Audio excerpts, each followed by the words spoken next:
your boots off and let me get your coat.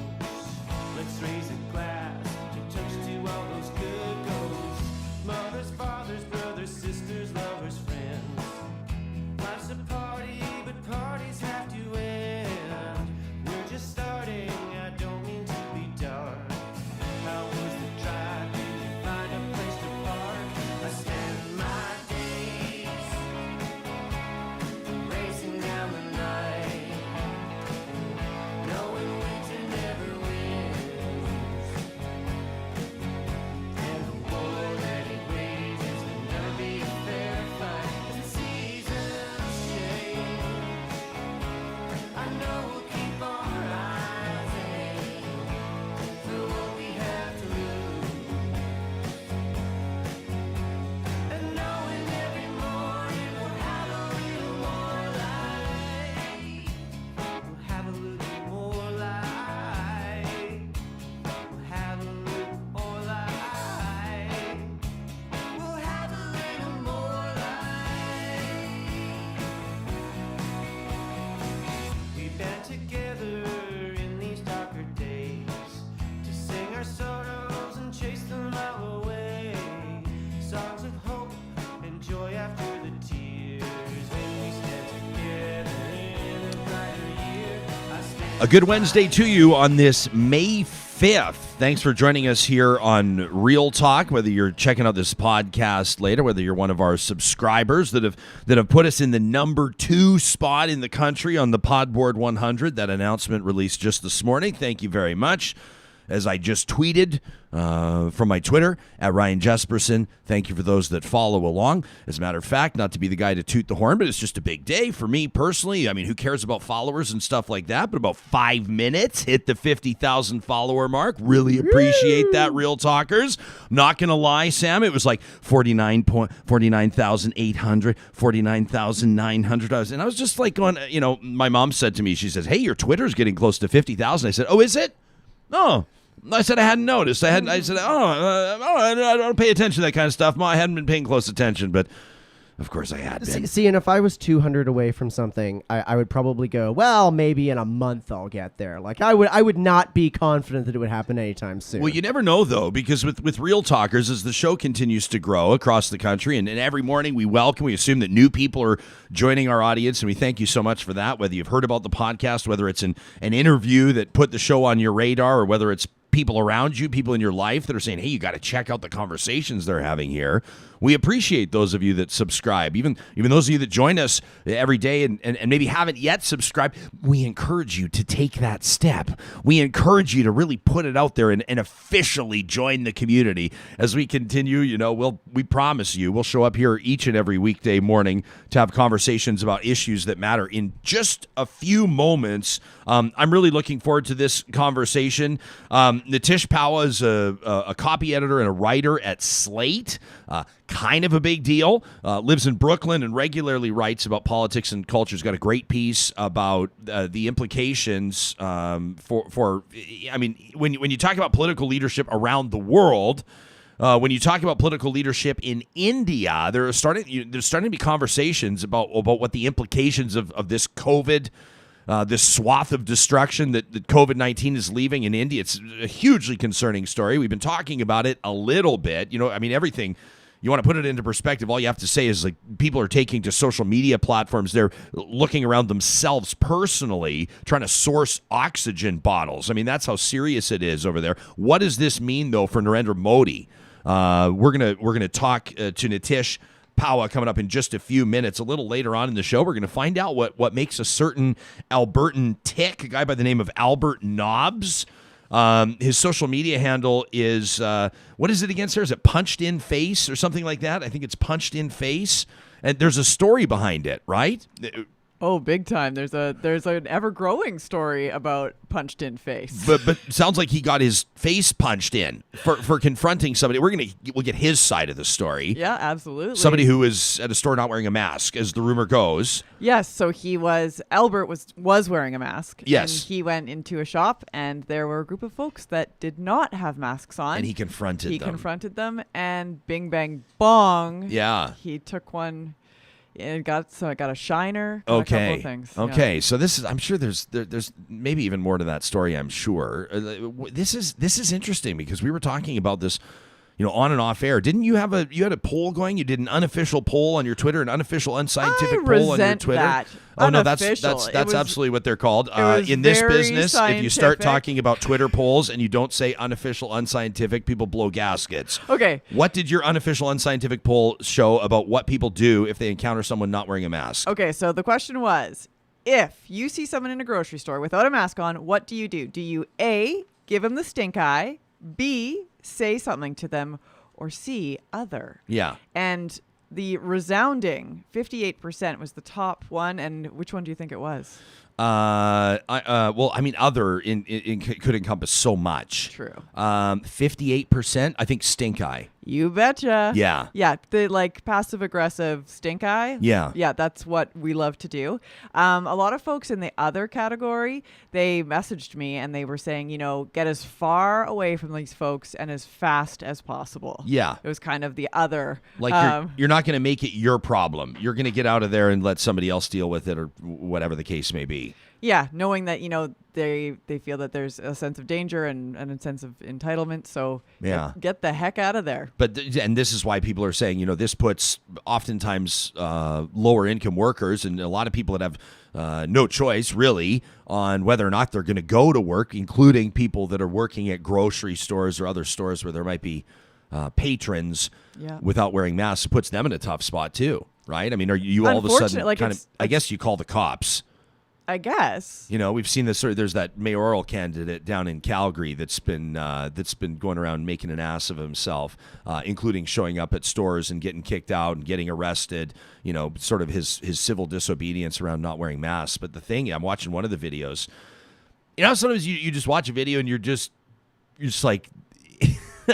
You want to sort of enter the video. You'd like to be the person in that scenario, but it's a good thing you weren't there. That's me, Sam. You're laughing. You know what I'm talking about. A lot of times. Oh, I was just going to point out. What's going on, by the way? Well, it's very easy to give someone the stink eye with a mask on. Okay, you want to that's demonstrate why I how you think do that it? It's like you just go. Okay, yeah, that's your mask Just stink eye. You know what I mean? It's just like it's the easiest thing to do. Yeah, You I'm don't just gonna say engage. it's very bad for broadcasting to have your mask on. Oh, I know. There's a major quality dip with the mask on. I'm quite aware of that. Yeah. So, but you get into a position where these store managers, all of a sudden this is their problem. And I know that there's a lot of this going around. I mean, I told you that somebody had shared with us the 8 or 9 minute video of this rodeo organizer. And don't worry, guys, we're gonna talk about some of these stories as much as we have to talk about them because they're leading the headlines and they're relevant. But I don't want to sit and talk about a freaking rodeo for like 2 weeks. Trust me.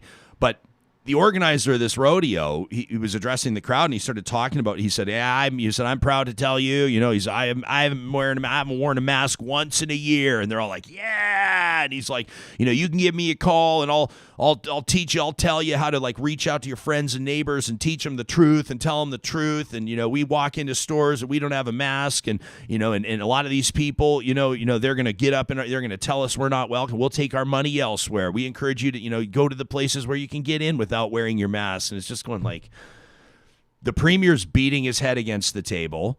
I mean, Jason Kenney is taking shots from all directions right now. Very difficult job. Jason Kenney might have the most difficult job in Canada right now, honestly. Yes, it is challenging, but I would say that it didn't have to be like this, that he has definitely backed himself into a corner. 100%. Yeah. But he's got, it's a lose-lose situation being a conservative premier in the province of Alberta during a pandemic when you're talking about restrictions and potential lockdowns. It's just it's a lose-lose situation. Yep. Because, people in the center and center left and left-wingers don't think that Kenny's doing enough, and the hard right thinks he's doing way too much. So he's in a tough position. So, do I think that he essentially green-lit? He greenlit and gaslit concurrently, but did he kind of green light the rodeo? Yeah. Mm-hmm. Did he do what he could have done to stop the rodeo? No. But is he probably pretty frustrated with all the anti-maskers and all that message? Absolutely 100%. It's making his job very difficult. So you've got that situation. You got frontline healthcare workers. You got people like teachers. I mean, now, of course, all these schools starting on Friday in Alberta, we saw these restrictions. We'll get to what Premier Kenney had to say in just a moment, but on all these different fronts. You've got people saying this third wave is extremely concerning. Variants are out of control. We need to do what we can. And then you've got the anti-maskers walking into stores to prove points and putting these rallies together. And there's an event, making news, an event people are organizing for an hour of mask-free shopping, for example, at a Real Canadian Superstore down in Calgary. Obviously, Superstore is not organizing this. Obviously, I would imagine there's probably going to be some form of interference, whether it's law enforcement or otherwise. If I'm the GM of that Superstore, you better bet your ass I'm going to do everything I can to make sure there's cop cruisers out front. You're not coming in my store. I'm not going to be the one. I'm not going to have my store be the one where there's 100 anti-maskers running around. It's not great for business, but it just blows my mind to see it. It's absolutely wild. So this is the type of situation we're talking about in Alberta right now. In Ontario, big problems, but India's got huge problems with regards to its COVID-19 rates, and we're going to be talking about that out of the lead today. Also wanted to get to our email inbox, and I want to lead off with this from Gregory, who wrote in.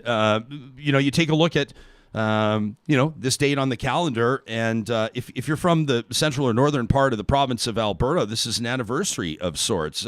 5 years ago, I got my reminder this morning on Facebook. 5 years ago, the photo that I posted on Facebook 5 years ago was a bunch of tractor trailers in the parking lot of a radio station. Oh, geez, of a radio station. No rodeo in that parking lot. And it was car after car after truck after van showing up with bottled water and diapers and everything on its way to Fort McMurray. That was 5 years ago today. Gregory writes in, says 5 years ago today, my pregnant wife and 2 kids were refugees sheltering at Suncor's Firebag site. We were given food, shelter, water, and a plane ride out the next day. When we landed in Calgary, a friend of a friend gave us his home for as long as we needed it. And then donations started showing up on the doorstep. We asked for nothing. We were given everything. He says your comments yesterday, Ryan, on May 4th caused a flashback, remembering the generous, caring, and compassionate Alberta I've been proud to call home for my 42 years, says Gregory. I am not one to cry ever, but your Tradio reminder yesterday made me crack. I lost it. What happened to that Alberta, Ryan? Where did decency and compassion and empathy go? In order to keep my family safe, I now have to presume everyone's sick. It could have been so different if only we had leadership that cared enough for others instead of themselves. Look at how much we've lost, and look how quickly we lost it. It's been but 5 years. That from Gregory.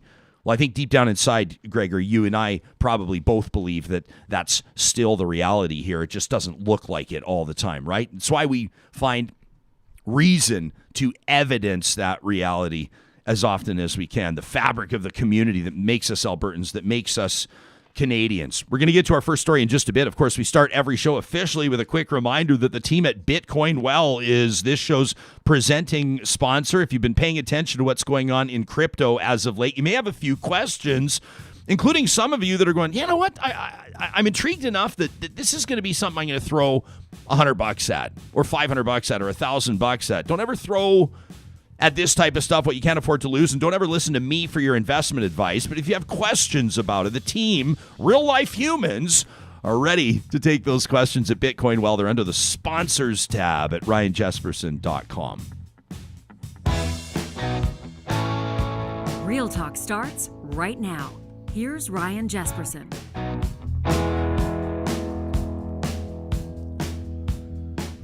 Well, India is at the center of global news focus and the headlines as a catastrophic surge of coronavirus sweeps through that country. Nitish Pahwa is a copy editor at Slate out of Brooklyn, New York, regularly writing about politics and culture, including a great recent piece on Narendra Modi, which we'll get into. Nitish, welcome to Real Talk and welcome to Canada. Thanks for making time for us today. Thanks for having me, Ryan. Really appreciate it. When we take a look at India, I mean, oftentimes I think the pictures speak 1,000 words, and it's devastating. I saw a cab driver giving an interview, and he said, "Hey, let me show you my reality." He popped his trunk, and he goes, "I just drive around with an oxygen bottle." He says, "I got to look after my family. Whoever needs this first is going to get it." When we broaden out the focus, I mean, how bad is this perspective-wise? I mean, it's terrible. The surge right now is unbelievably horrendous. It is the fastest. It has been the fastest rate of new cases, infections, and deaths within anywhere in the world since I think this entire year, and it's only increased more and more by the day. Week by week, you hear India set new record of 300,000 new cases and so many thousands of new deaths. And this is not to mention that since the beginning of this pandemic, India's testing system has been horribly inadequate. It has just not tested enough people out of its large population. So all these numbers are probably underestimates, unfortunately. Yeah, I mean, and that's what a lot of people are saying is that these are probably representative, or at least we've got to consider so many unreported cases. I'm taking a look at some of the specific stats right now. Reported cases yesterday, May 4th, 382,146. The 7-day average, 381,124. I mean, it's mind-boggling. It's a small city in North America. These are new cases every single day. So how did India get to this point? Because if you would have taken a look at some of the messaging back in the new year, January into February, you'd have a very different sense that this is what it would look like in May. Right. So I think it's a few things. I think one, India's COVID response has never been as good as a lot of people, a lot of organizations, including World Health Organization, have made it out to be. From the very beginning, Narendra Modi only instituted one national lockdown, but it was incredibly sloppily done. It displaced hundreds of thousands of migrant workers who then who were domestic workers in houses in the cities, who were then expelled from their homes. They trekked all the way back to their villages, some of them carrying the virus with them, dying on the way, infecting their family back at home, just continually spreading more of it, and then there was never another mandated or phased lockdown after that. And most of the time when there has been a decent response in India to the coronavirus, it has been due to individual states taking the initiative. From Kerala, which has an excellent public health infrastructure, along with other states like West Bengal, Tamil Nadu, even though those are states also struggling now. But as for this point, I think it's a combination of factors. There's one that the government prematurely declared victory, back in February. They said, hey, we're kind of out of the woods. We've beaten this, even though there were still thousands of new cases every day. But obviously, in proportion to India's giant population, it is not as much as those numbers might mean in the US or Canada, say. But around that time, around late February, there was starting to be a little slight uptick in cases. And they were sequencing infections that were of new variants that many suspect to be more easily transmissible than other forms of the virus.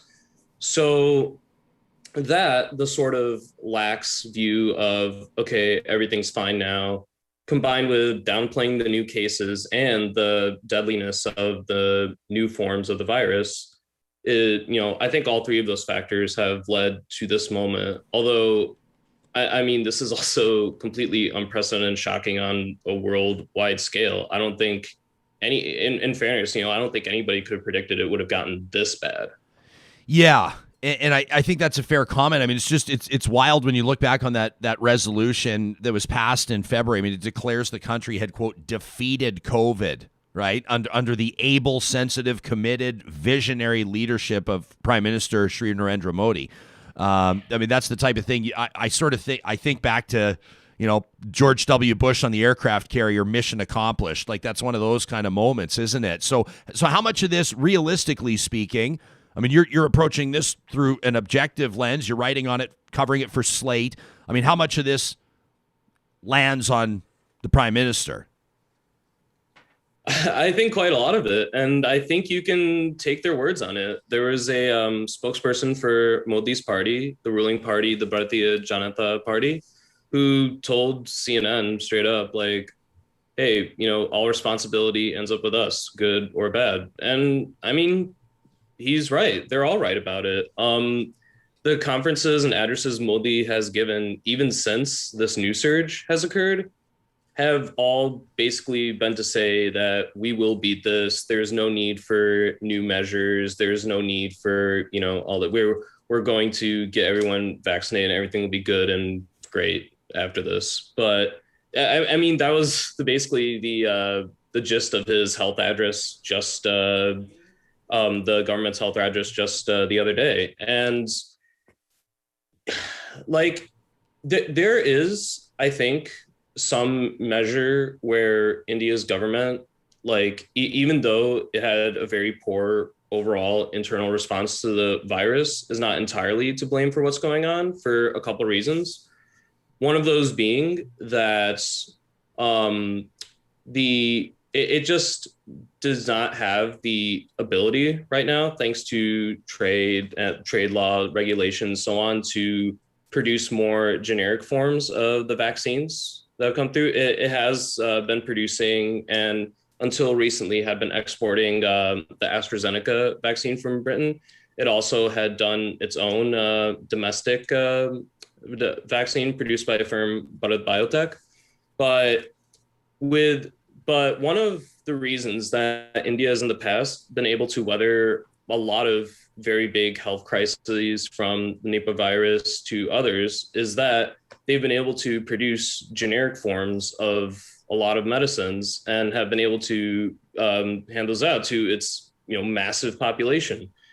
And without that ability, with that hurts India's manufacturing ability, as well as the fact that until recently, one of the needed ingredients for its domestic vaccine was imported from the US, which had put restrictions on that very ingredient until recently after some public backlash. So in those cases, I think, it's very fair to say that India does not share the blame. However, in just about everything else, from the measures the government has recommended to treat COVID, which have gone into all sorts of pseudoscientific territories, from the fact that lots of states and cities have had to go it alone, from the fact that the government still has not, made a solid production infrastructure for other needed materials like oxygen, especially. Like, so many of the most horrific stories we're hearing right now are because of a lack of oxygen tanks. In fact, the Delhi High Court took the government to task, saying that if it's not going to start putting in more effort to deliver oxygen to the people who need it, it will hold the entire government in contempt. So there's a lot of blame I think you can assign to Modi and his acolytes, even though you may not be able to do all of it. If you're just tuning in, streaming this audio live on the Mixlr audio app or watching us live on YouTube, Nitish Pahwa is our guest, a copy editor, a contributor at Slate magazine out of Brooklyn. It feels sometimes kind of tacky, when you're taking a look at like horrific COVID numbers here, and what this means for people. I want to get to some of our live audience comments and questions here for you as well, Nitish, but to be asking you about, what are the political implications? Like, is Modi going to survive politically? Like, we're talking about hundreds of millions of people whose lives are at risk. It's not all about politics, but policy, of course, is. And politics, unfortunately, is a reality. It's almost impossible to separate the politics from a pandemic. Recent elections are going on in India. What have those shown us, or what have you been able to sort of extrapolate from the results of those? Right. So as I wrote recently, there were 5 recent local elections. 4 of them were in states. One was in a specially designated union territory. And in 2 of those states, Tamil Nadu and the West Bengal, the election results were pretty bad for the more right-leaning coalition of India's parties, which includes the ruling Bharatiya Janata Party and all sorts of other local parties. within the similar ideological umbrella. In West Bengal, especially, so the chief minister there, Mamata Banerjee, she has been one of Modi's most outspoken opponents for a while. She's continually, directly confronted him on issues ranging from demonetization to his poverty measures to the 2019 protests against the Citizenship Amendment Act, which many view as Islamophobic. And from polling that showed that there might be some lingering BJP sympathies within West Bengal, I think the National Party wanted to take the opportunity to say, okay, let's try to take over the state too. Like throughout the past few years, as the BJP has consolidated its power over India, it has also made inroads in local state houses in several states, even those that have been ruled for a long time by other parties. But they were not able to crack West Bengal. And I think there are a few explanations for this. I think one, there was a lot of public outrage, I think nationwide, about the fact that Modi and other party ministers were so insistent on not only continuing these elections while this huge surge is going on, but also that they were campaigning in person while this is all going on. Like, they were holding these huge rallies, mostly everybody maskless, even the speakers, whether Modi or his home minister Amit Shah, all definitely not following general public safety guidelines. And with that, just I think the combination of the chutzpah of allowing the elections to still happen in these unsafe times, and the fact that they were literally encouraging these huge, massive crowds while this surge was going on, I think that stirred a lot of anger. And the way West Bengal's elections work specifically is it is a multi-phase process. So there's one day a week for like 6 weeks or so in which people from various parts of the state can go and vote for their preferred assembly members. And the election process started in late March when the crisis wasn't quite yet at the point it's at now, and continued through late April when we were starting to be in really emergency mode. So I think during that time, even if there were other residents of West Bengal who were fans of Modi's party and wanted to see them have more power within the state, which we did see with the BJP earning more seats in West Bengal's assembly, I think they also saw something made very clear in the contrast between how Banerjee and her party were taking the pandemic seriously, how they were, continuing to campaign in small spaces, how they were taking directly to task the national government for its failures throughout this crisis. And I think that must have spurred more late voters to Banerjee's side and her party's side. And so she's still going to be chief minister, and her party's still going to have, her local party is going to have an outright majority in the assembly. And this is a big setback for the BJP because they did pour a lot of resources into, trying to take the state. They couldn't do that is a sign that local resistance is still pretty strong. Whether this will hold true in other instances, I think is tough to say, but I think it shows promise for sure. Nitish, there's I don't expect you to have like super insider knowledge into the political dynamic here in our home province of Alberta. But essentially, if I could just really quickly get into it, there's a ruling Conservative Party, a governing Conservative Party it's been two Conservative parties brought together, the United Conservative Party it's called, and as is the case, there are people that would describe themselves as probably social moderates, that would describe themselves probably as fiscal conservatives, that whose political ideology, or at least their vote, goes to the party that they believe is most pro-business. I'm obviously oversimplifying here. And then another big part of that party, which represents Albertans that have sort of languished in opposition for many, many years, but at times have had a party with formidable power, and they've often extenuating factors. They've fallen just short of government a couple times.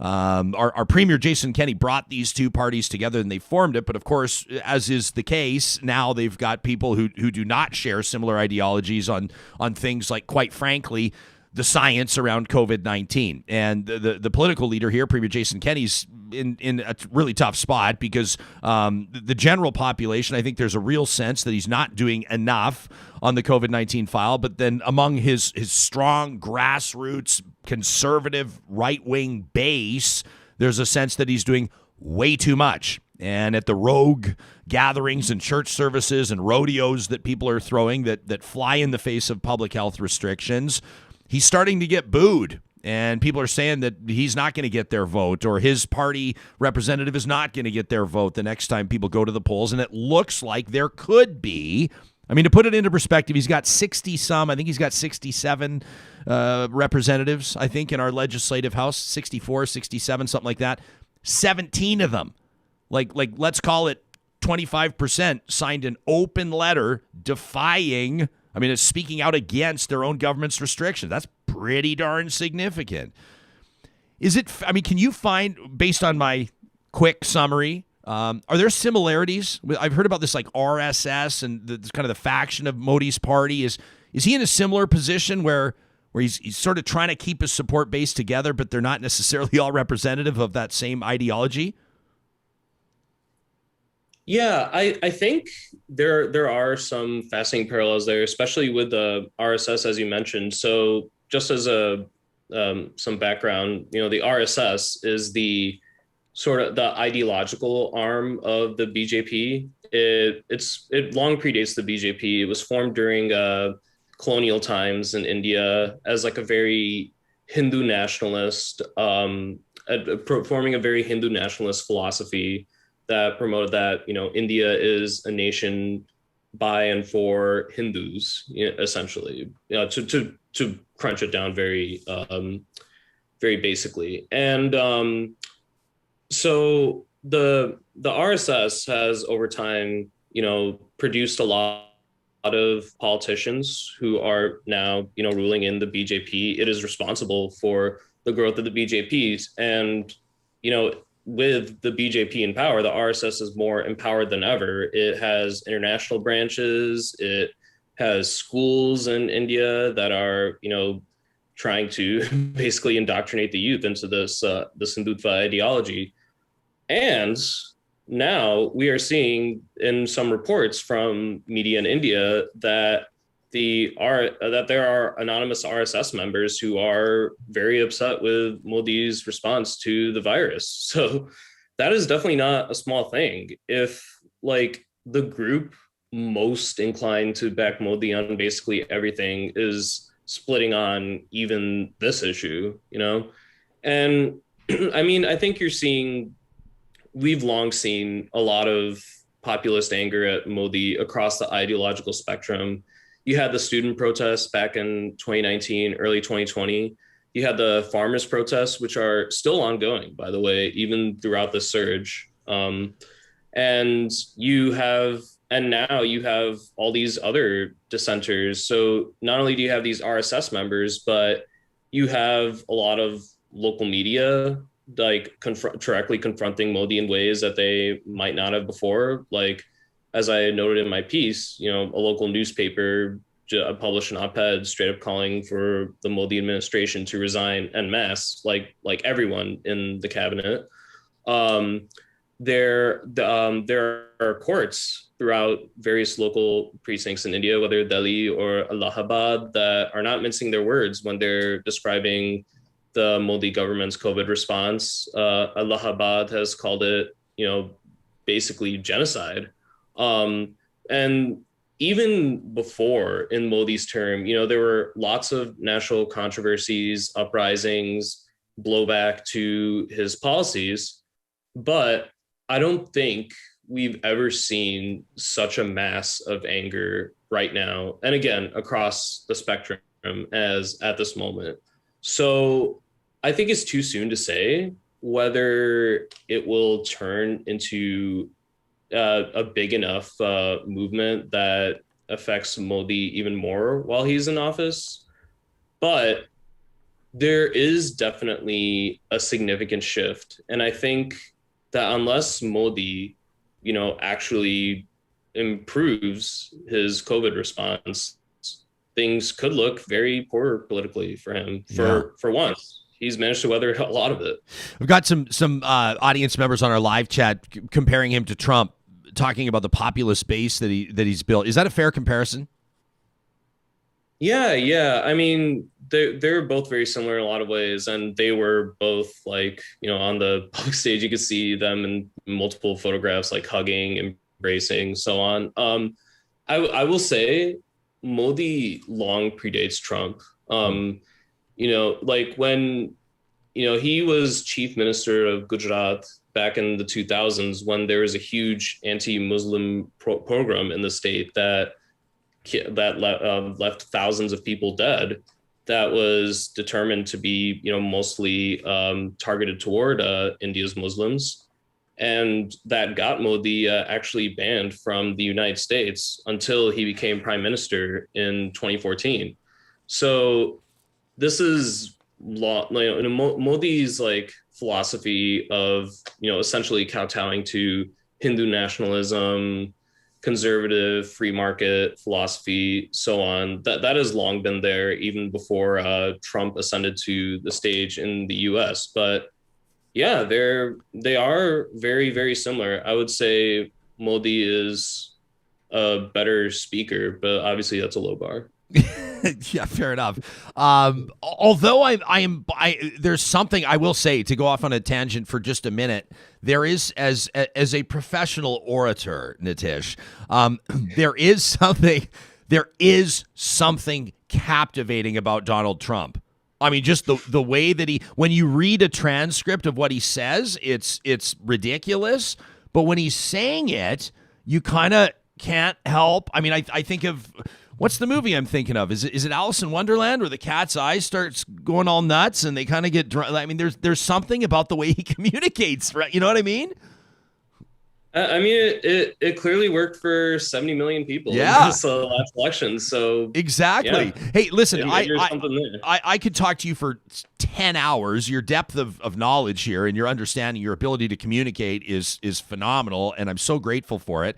I do want to respect your time, but I keep getting great questions from audience members. If we can give you for just a couple more minutes, Jillian's got a great question. I mean, a lot of us don't know these types of things with regards to the specific dynamics and the regional realities, and Jillian's curious to know how voting. No. I mean, they would like to, a lot of, Indian precinct would like to say that a lot of elections are pretty fair, free, and open, but polling sites are often not very accessible, especially for poor people. Over the past few years under Modi's rule, there have been literal millions of people completely stripped of their citizenship, just now completely, unable to vote or exercise their democratic franchise in any way. There's lots of violence and brutality at polling sites across the nation, whether that's from the extremist guerrilla Maoist groups like the Naxals, or whether it's from RSS paramilitary types. So it is, voting in India is definitely not one of its more free and fair democratic institutions. I will say, though, again, this does tend to vary state by state. There are states that have better election infrastructure than others that have actually, taken care in terms of, bolstering their site in their states. However, a lot of these processes are directed by a supposedly independent government commission called the Election Commission. And the Election Commission is, the final word on, whether local and national elections, when they go, how they happen, whether they will happen on this particular time, so on, how they do these phases and everything. And which is why interestingly enough, another local court in India wrote in a decision and basically said the election commission was responsible for murder in mandating these elections during the midst of this COVID surge. Yeah. Unbelievable. Yeah. I'm so grateful that you've made time to talk to us today and have helped us understand so many of the dynamics at play here. It's a fascinating story. Obviously, to return to where the focus is for, I think, most people around the world, it's a heartbreaking story. The images are just so moving. And so many people here, if I can just characterize, I won't take the time to read the obviously the hundreds of comments that are coming in while you're talking to us, but the general theme of people just saying, number one, what a perspective check for us. I mean, we're in a tough situation right now in our part of the country. I mean, Nitish, in Ontario, obviously they're having their problems in our most populated province, but here in Alberta, our per capita rates are double Ontario's. I mean, we're leading every province and state in North America right now. It's a tough situation to be in, but at the same time, people here, audience members, are saying, what a perspective check this is. And people are, in a sense, feeling gratitude based on the picture that you're painting for us. And then on the flip side, people saying this is absolutely heartbreaking with regards to some of the dynamics at play in India with just a massive population, the population density. For a lot of people, things like physical distancing just are impossible, right? And then the lack of basic health infrastructure, poverty, a contributing factor for hundreds of millions of people. I mean, there's just so much here that I think people are taking note of, to say the least. Well, I just want to, say on my behalf, I hope that things improve within Ontario and Alberta and the whole of Canada very soon. Yeah, I know it's been a tough situation there as well. So, sending my best wishes from Brooklyn. Yeah, and I do appreciate, people, taking, thinking about what's going on in India, taking the perspective, because, in early April, as I was starting to, hear the news of the surges, and I have family in India, so I was hearing from them. Some of my own family members got infected. Thankfully, many of my closest family members are fine. But yeah, it was just, it was very bizarre to me to see, kind of the kind of whiplash between what was seeming to be a gradual drawdown of this pandemic in the US and, this completely monstrous surge in India. So, but it has been really great to see more people paying attention to it, and I want to thank you for having me on to talk about it as well. Well, it means a lot to us to have you making here your Real Talk debut. We look forward to talking to you again. Again, for our listening audience, our viewers on YouTube, Slate.com is where you'll find Nitish Pahwa's piece, Are Indian Voters Finally Turning on Narendra Modi? And of course, you can give him a follow on Twitter and check out some of the other great reporting, the great journalism that he's been doing. Have yourself a great rest of your week, and thanks for this. You too, Ryan. Take care. Cheers, Nitish. We've got an update coming up. There's some action at a central Alberta House of Hospitality, a restaurant that's been refusing to comply with COVID-19 public health regulations. Sarah Hoyle's in just a minute with that. I want to remind you that the team at Eden Landscaping, I mean, this is the time of year where they kick it into high gear. You've been staring at your yard all winter and into the spring, maybe even longer than that, knowing you want to bring in an element like a gazebo or maybe a bigger deck or an entertaining space, flower beds, maybe some screening. What do you think about that? Fire tables, pizza ovens, outdoor kitchens, vegetable garden boxes, shrubbery, more trees. Kicking your imagination into high gear right now. They can do it. You have the vision, but you don't know how to pull it all together. Eden Landscaping is the expert at bringing the inspirational ideas that you have pinned on your Pinterest, or you've been keeping your Instagram screen grabs in a file. You've got all kinds of ideas. Let Eden design and create the perfect outdoor space for you at landscapeedmonton.ca. Want to remind you that our team at Friesen Brothers, they've got 15 locations across the province of Alberta, but right now exclusively to 3 of them. Sam's got a great photo he's going to show us. Edmonton, Fort Saskatchewan, and Stony Plain Friesen Brothers have Mother's Day picnic boxes ready to go for this weekend. Look at this. Are you kidding? Show your thanks to Mom by picking up one of these by ordering at friesen.com/catering. You can look up their Mother's Day promotion. What a way to show your appreciation. They can be ordered ahead of time and picked up in Edmonton, Fort Saskatchewan, and Stony Plain. Friesen Brothers is Alberta grown and Alberta owned. A reminder that the team at Kubi Energy is hiring. That's right, they're looking for journeyman electricians. If you know one that's looking for work, that's out of work, or maybe just wants a new opportunity, make sure you send them an email. You can send your resume to info@kubienergy.ca. If you want to link directly to their site, just go to the sponsors tab at ryanjesperson.com. We're also looking forward to some great angles on sustainability conversations, thanks to our friends at Kubi, who present Positive Reflections here on the show every Monday morning. Send us your good news story, your story of a random act of kindness or a photo opportunity that stopped you in your tracks. Label it Positive Reflections and send it to talk@ryanjesperson.com. Sarah Hoyles is part of what she brings to the show, just a part of what she brings to the show. Her immense and monstrous contributions. Keeping an eye on a story that, as we speak live on this Wednesday morning, is a developing one. What's going on? So the Whistle Stop Cafe in Mirror, Alberta, is actually being physically closed by AHS. Alberta Health Services and the RCMP are there. They are changing the locks, and they're actually physically closing it. So you can see there the Whistle Stop Cafe on Facebook.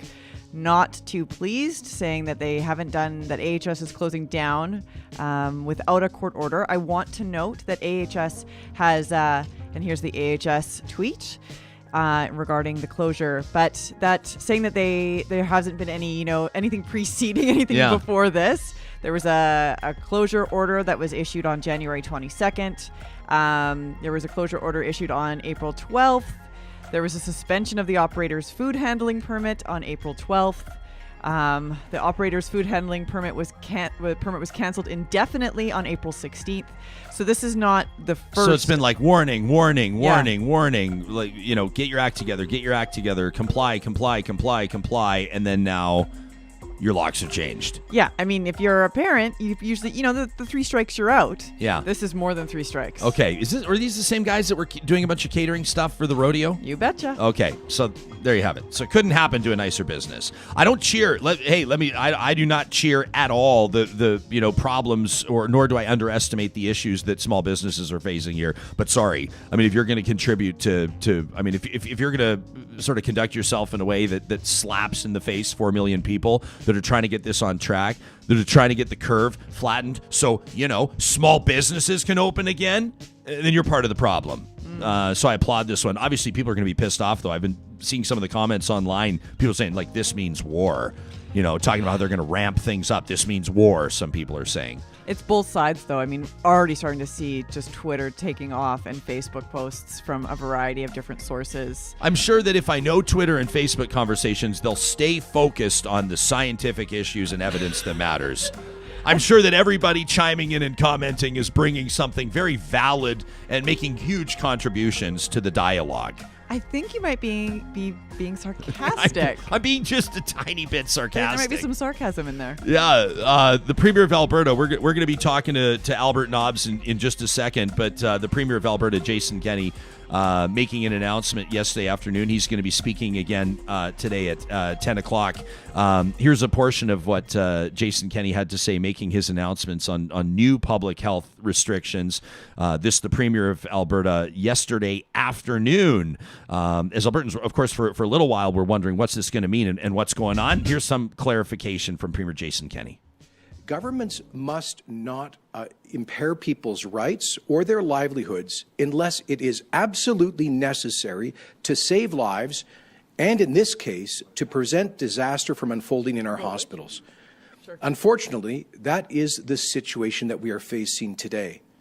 The arrival of highly transmissible COVID variants in Alberta is putting real pressure on our healthcare system. Despite 64% of Albertans over the age of 50 having received at least one dose of a vaccine. The disease continues to spread at an alarming rate, especially amongst younger people. The first thing you notice there is the new artwork, right? The new podium banner. But I'm serious, but that's not a mistake on behalf of the government. It's not conservative colors. No. Striking yellow. Yep. Stop the spike. Has kind of the caution graphic design there, you know?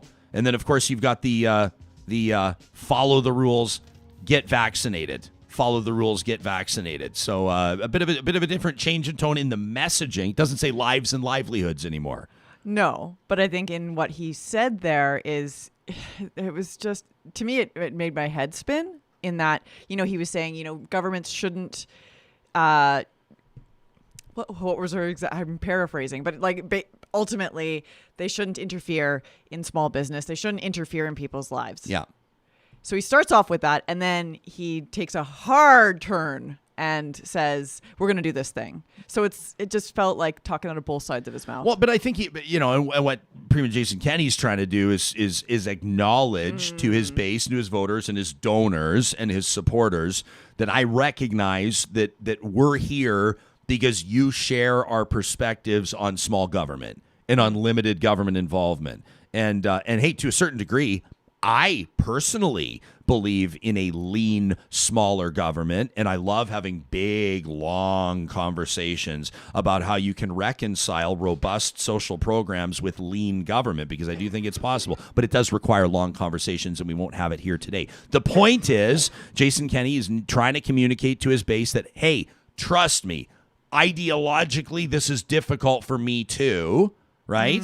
The last thing I want to do is shut you down. The last thing I want to do is have you saying that you can't celebrate your Western heritage by holding rodeos. That's the last thing I want. However, without saying it, he's banging on the table going, we are the worst in North America and we can't ignore it. Right? Right. Speak freely. I can tell you're not saying something. Oh, there's a lot of things I'm not saying. Well, say them.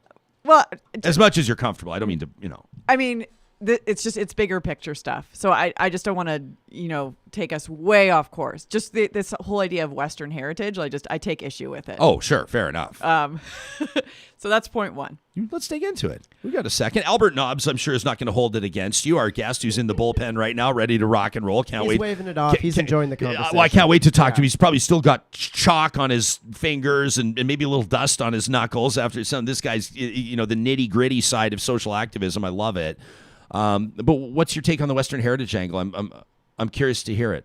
Well, looking at what is today. Today is May 5th, and it's a day to remember murdered Indigenous women, murdered and missing Indigenous women. Yeah. So that is part of Western heritage, and where we are, and saying that, cowboy culture, it's a part of, but it's not the full picture. And so I take pause to say that this is who we are. Who is our heritage of Alberta starts with Indigenous folks. Yeah. And they're not being listened to right now. Last week we heard from Fort Mac. We heard from the folks up there at Chipewyan. So yeah. I'm getting some screen grabs here, and I appreciate no. this. Oh, no. No, it has nothing to do with what you're talking about. I appreciate you adding that to the conversation. There's nothing cut and dried. There's nothing that's like, if we're talking about this, we can only talk about this. I love that. I love the layers. I love what you're bringing to the show. It's a new perspective. It's fantastic.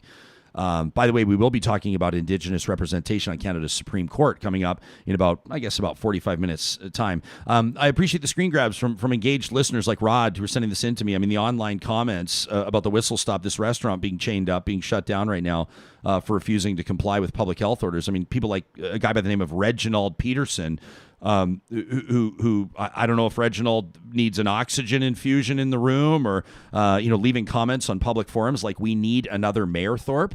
Unbelievable comments from people these are the types of people. I mean, these are the people that are going to talk about, they're the real Albertans, right? These are the people that Western culture, we're the real Albertans, calling for another Mayor Thorpe. I mean, unbelievable stuff. I've just read it, so I'm probably going to get more angry about that in about half an hour, and then I'm probably going to get really angry about that in a couple of hours. I've just seen it. I'm a little bit stunned, but these are the types of comments that people are leaving. People that don't want to wear a fucking mask for a couple of weeks, and are calling for the cold-blooded killing of 4 RCMP officers. I memean, especially to say that this guy's got real stones saying that about a story in central Alberta. I mean, that's where that happened. I'm actually just going to move on because I'm going to say something that I'm going to regret later. I just want to flag something though, that when we talk about Black Lives Matter, it's in that conversation that Blue Lives Matter, and that comes from that tends to come from more right-wing perspectives. So it's just like, that doesn't jive. You can't have your cake and eat it too.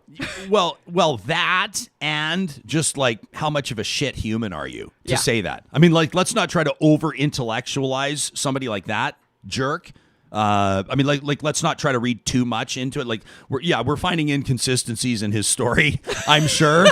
But also, who the hell says stuff like that? Yeah. Like, if you know that guy, make sure that he hears from you today. If I can just say, let's just leave that at that for now. Albert Nobbs. Albert Nobbs is one of those individuals.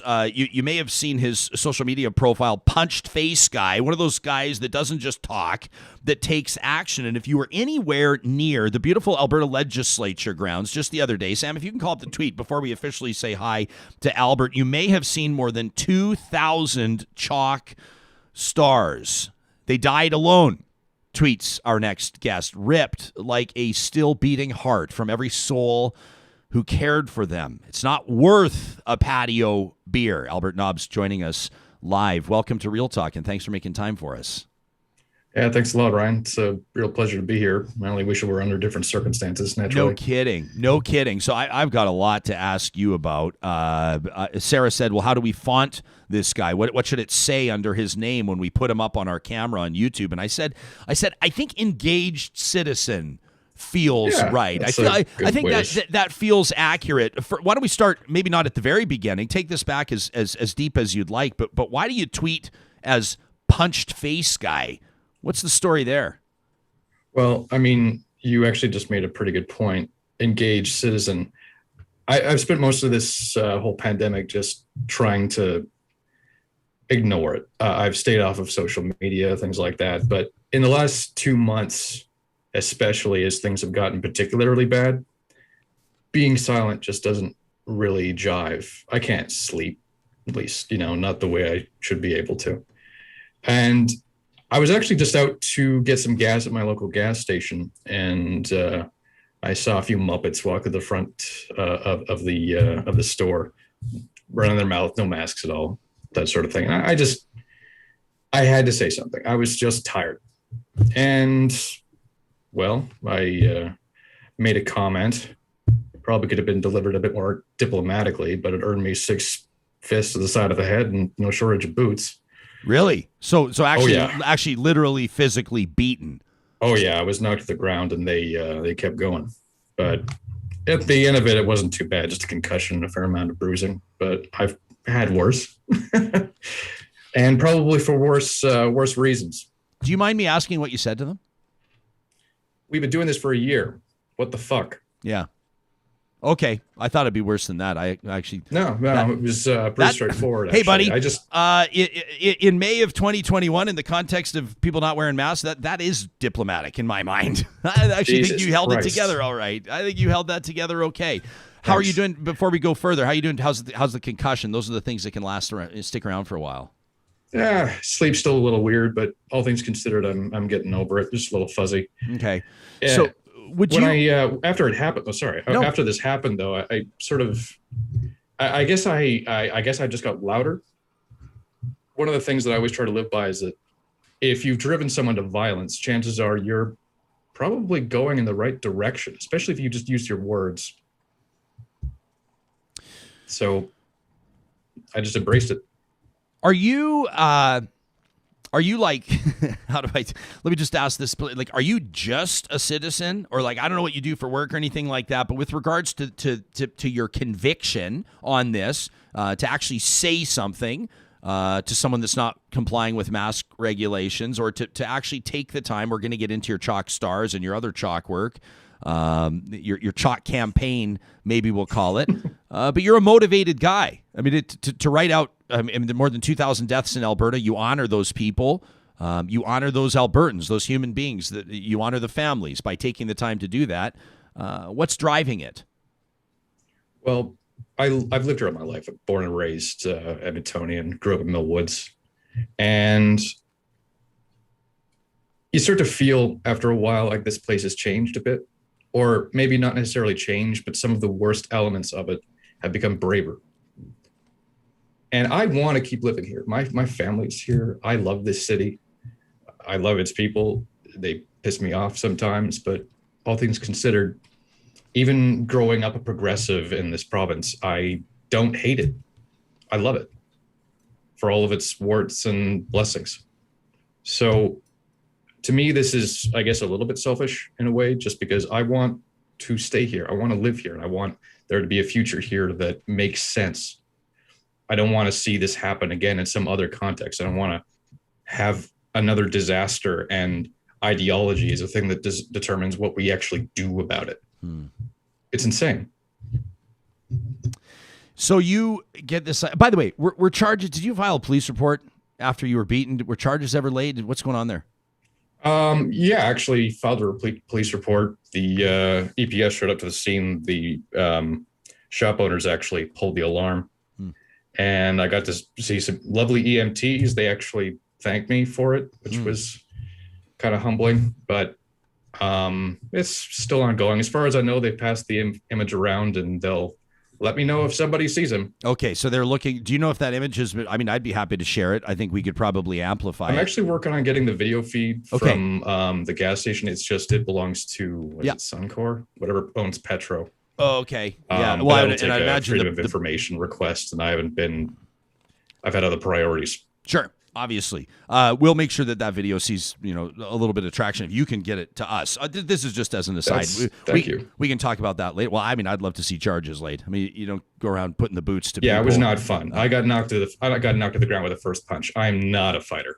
Yeah, you're not a fighter, but you are punched face guy, who I would imagine spent probably hours on your hands and knees, holding chalk down at the Alberta Legislature. Where'd you get the idea to memorialize, to essentially pay tribute to the more than 2,000 Albertans that have died? How'd this come about? Well, it took about 8 hours, actually, all told. Wow. The chalking just sort of became a way to express myself that brought some kind of catharsis. I'm obviously pissed off at the government. I don't know if that's, clear or not, but you feel so powerless. You can't march right now. That doesn't make any goddamn sense. What the hell else am I supposed to do? Just rage on Twitter all day, all night? Doesn't do anything.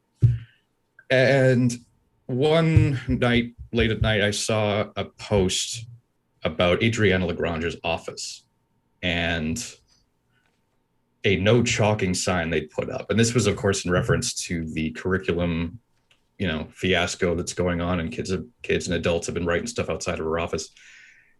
And that was clearly just horseshit.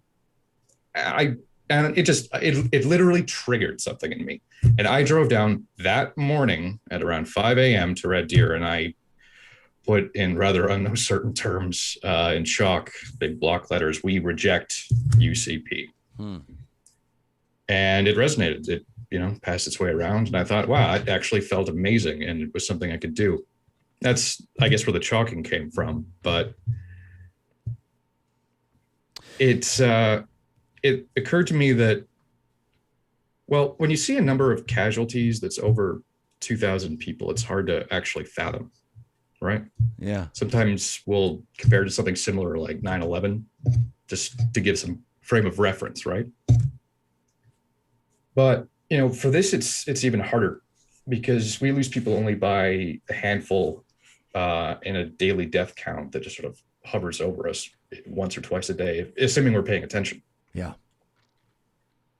But that doesn't really account for the scale of the damage. These people all died in really horrific circumstances. They're quarantined, they're in pain, they're separated from the people they loved, and the people they loved are separated from them. The nurses with them are the only ones who get to give them comfort, and that comes with weight.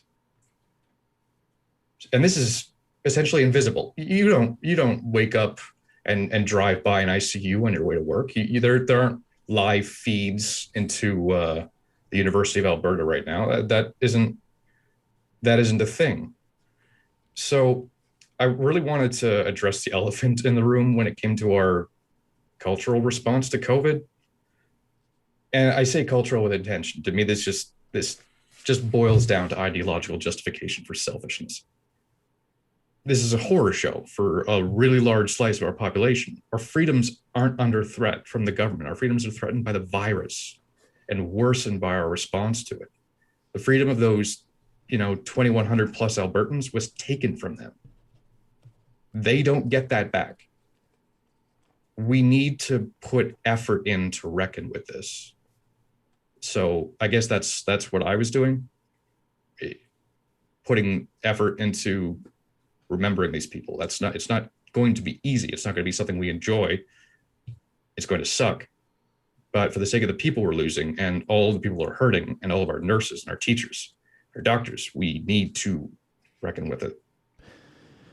8 hours on your hands and knees with chalk. At that time, 2,086 stars. I want you to know that an audience member uses the handle lawlessaz, says my aunt is one of those stars, and she died alone on a respirator. Thank you. What does that mean to you? That's not the first person who said that. What have people been saying to you? That exact thing. And I feel, thank you. I obviously feel honored. I don't want to feel good about it. I don't want this to be a feather in my cap. That's not the point. And I know that's not what is being said here. It's not something you want to feel good about until this stops and we can all get a chance to mourn this together properly. 2,099 deaths recorded in Alberta. That's the updated total. This is not profound. I'm just sharing with you. I'd say this to you if we were having a beer, and someday we will. I've actually just learned a text. I've learned that I'm actually pretty good friends with one of your cousins who she was. God damn it! I totally forgot about that. Yeah. So your family's watching, and did they all know that you got your ass handed to you? Did they all know that you were subject to a beating, or some of your beloved family? Have you been hiding this from your family members with television makeup? Because you look strikingly. You look so strikingly handsome today. Your family's aware. My point is. Well, thank you. I look forward, and I know our paths will cross at some point. You and I will crush a couple cold ones. I was expecting. I was like, he's punched face guy. Like, it's not civil disobedience, but I was like, he's taking civic action. He's like chalking stars, and he's chalking outside the education, and he confronted anti-maskers, and he took a beating as a result. And I was kind of expecting this like brash, outspoken, like sort of like boisterous, loud, and you're like, what I think is going to resonate, at least what's resonating with me, is you're a very contemplative person. I can tell that you, much like me, feel things very deeply. Is that fair to say? Yeah. Sometimes I kind of wish it wasn't necessarily true. It's a tough switch to flick off. This whole thing, this whole mess, if you have a sense of empathy, which most people do, yeah, this hurts. You don't have to lose somebody to know that there are people who are losing their minds in this province, and you care about these people. You don't know them in the moment. But I've always tried to think about, the perspectives around me and the things that shaped me, to metacognate a little bit, to pull yourself outside of yourself. And, I don't always succeed. I'm definitely not the, greatest guy in the world. And some ways, but I always try to do better. And, right now, it isn't too hard to do better, in my opinion. There are these little things that we can do that make such a big difference, so why not do them? It doesn't have to be 8 hours of chalking. It can just be, showing a little kindness, saying thank you to someone for holding the door. If someone's wearing their mask around and you think that, just because they're in their car, that it looks stupid. Well, you know what? Who cares? Yeah. We have so many more important things to worry about right now. We should be putting our energy into getting all of us out of this. And, I watched your bit about India before with your previous guest. And that's just another really important, element of this whole situation. We're not just in this together as Albertans. We are in this together as a planet. That is over 1 billion people in that country. The amount of mutation that could produce if they were all infected, my God. Yeah. And hell, they produce most of the world's bloody vaccines, for fuck's sake. Yeah. Ooh, right. That's what I he was. forgot I could swear on this one. Oh yeah. This is Oh amazing. well. I feel your eyes just lit up in a way that we might have to put an NC-17 on this episode if you're planning on. You look a little you look a little inspired. See, that's the squirrely eye that you just gave me. That's the squirrely eye I was expecting the whole interview. I was expecting this to be a wild ride. Instead, I'm sitting here. You're hitting me at my core. You're challenging people. I'd read you all the comments that people are leaving on our live chat right now, but I suspect that you're the type of guy that might get a little bit bashful. Jay Bell says, I would also like to have a beer with Albert. You know what we're going to do? I'm going to tell you, because Real Talk's a different format. It's different than what we understand and recognize, and so adore the fact that we have audience members across the country and quite frankly around the world. People in more than 60 countries access our website every single week. However, for the people in our neck of the woods, once this COVID thing is all wrapped up, once it's but a memory, and I don't know when that's going to be. All this talk about we're nearing the end, everybody, the end is in sight. I'm not so sure right now, but we can control certain factors, and we should. But when it is all said and done, the people in our neck of the woods, we're going to do things like parking lot parties. We're going to have barbecues, and we're going to get a keg, and we're going to do some really cool and fun stuff that'll involve guests that have been on the show and audience members and some of our prominent commenters on the live chat. And I've got all kinds of wild ideas that I can't wait for. You're going to have to be there, buddy. Oh man, but I worked 10 years as a chef. I can handle a grill. Oh, let's do it. Did we just have somebody volunteer to handle the culinary side? Oh, fuck yeah, bud. Oh, buddy. Okay, we've got friends that can provide.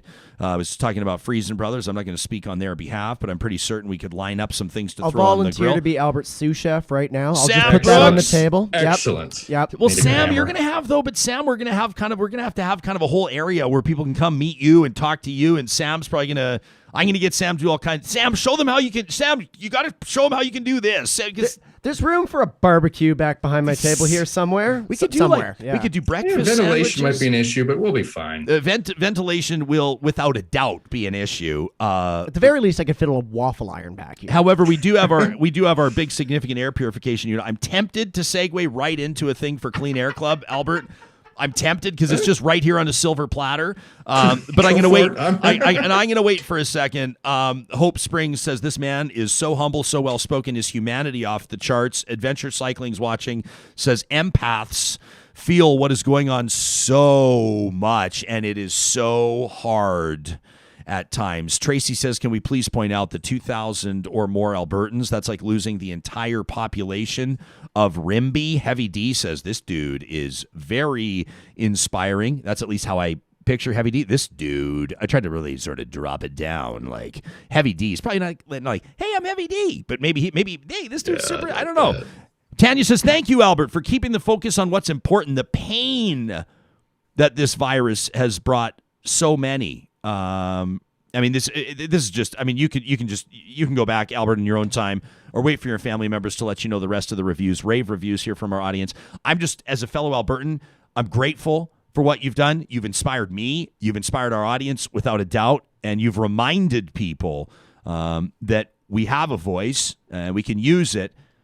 If I may, you put the Albert in Albertan. I couldn't help myself. It was right there. Speaking of, I've never heard that one before. You've never heard? Honestly, promise me. No. Promise me. Oh, I've lived here for 33 he's heard years. it a I've few heard, times. I've He's heard heard about- it. Thank you. That Damn it. actually is very kind. Damn it. Thanks for doing this, pal. We're proud of you. And in all seriousness, let us know when you have that video, and we'll blast it out there. I will. Okay, that's Appreciate Albert Nobbs. What an absolute beauty.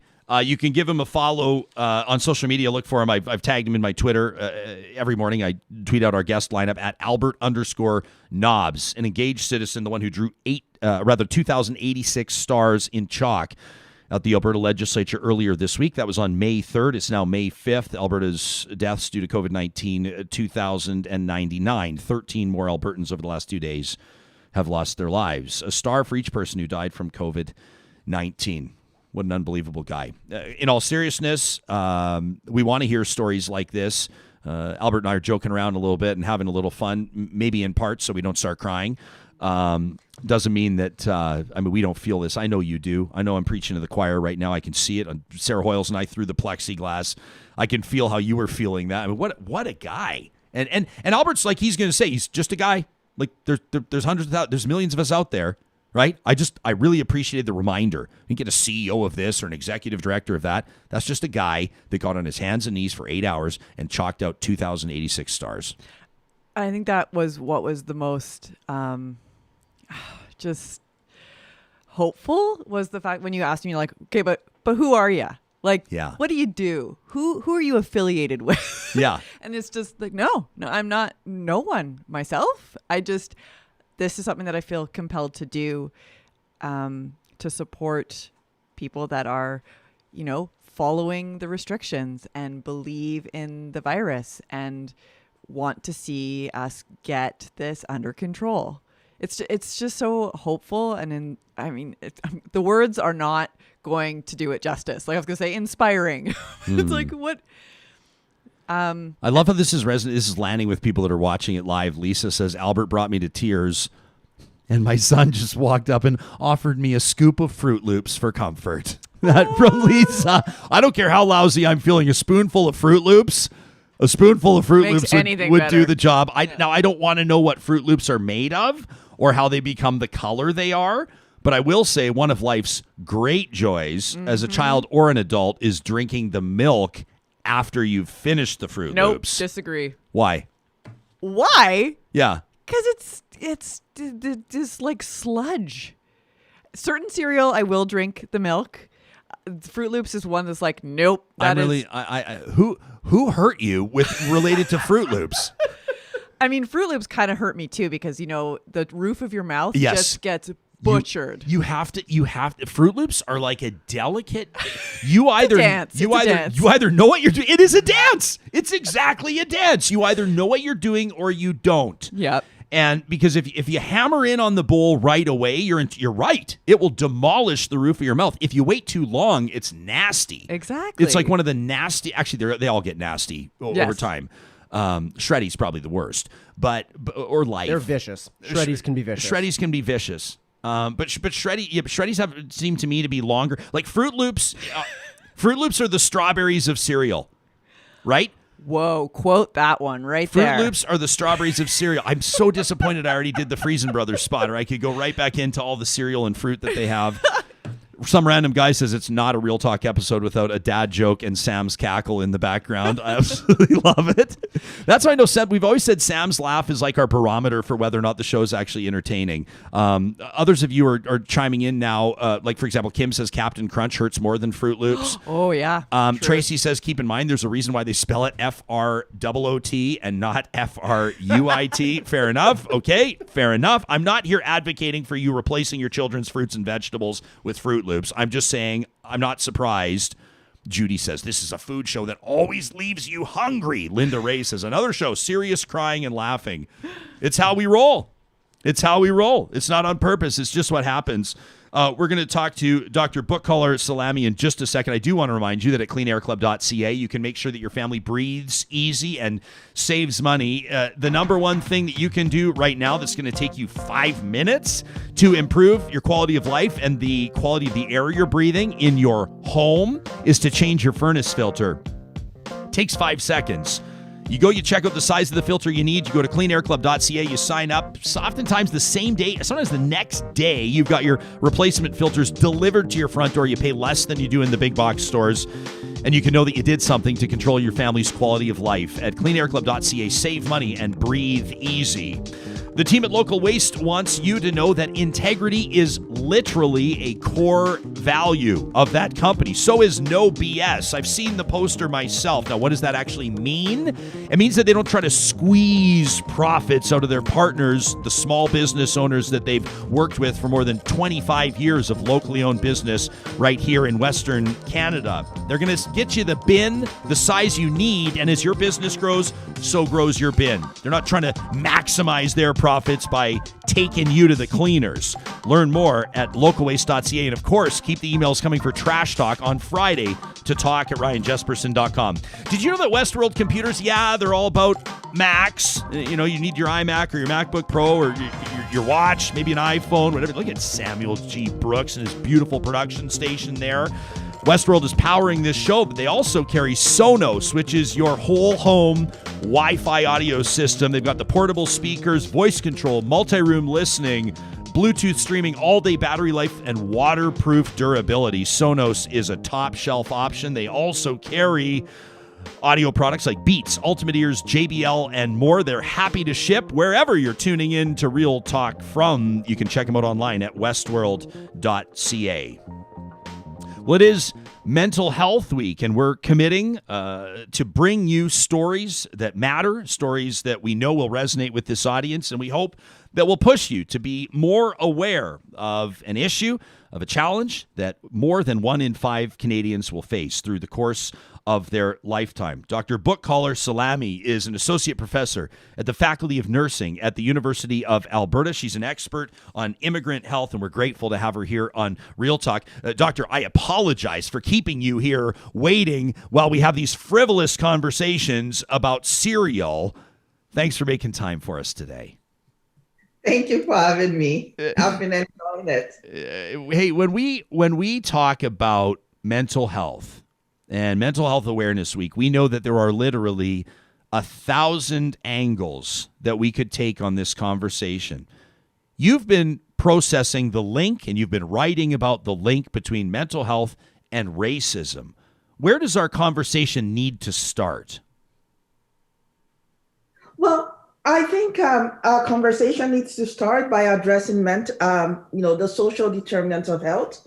So we know, for example, that there are several factors that influence mental health of people in Canada.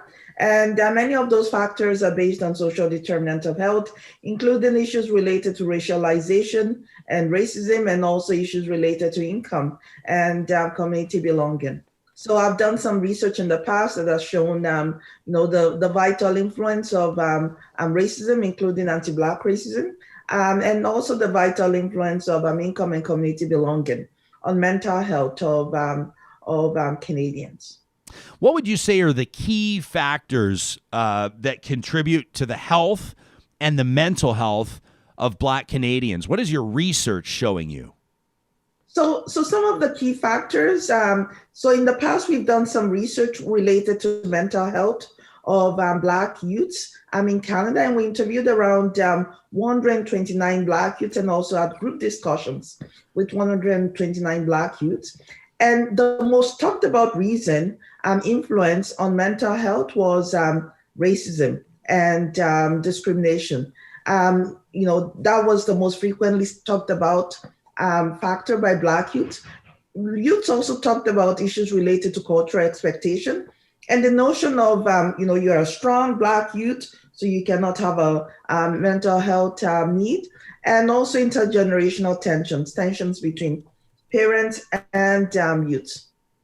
So I would say that, in terms of the research that we've done with youth, racism and discrimination, we've also in the past looked at the influence of, analyzed the Canadian Health Measures Survey, which included 12,000 participants.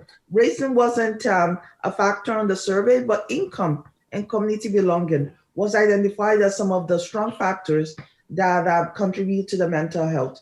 So from the research I've done so far, there are 3 factors that really influences people's mental health in Canada, especially racialized individuals. It will be racism, income, and also community belonging.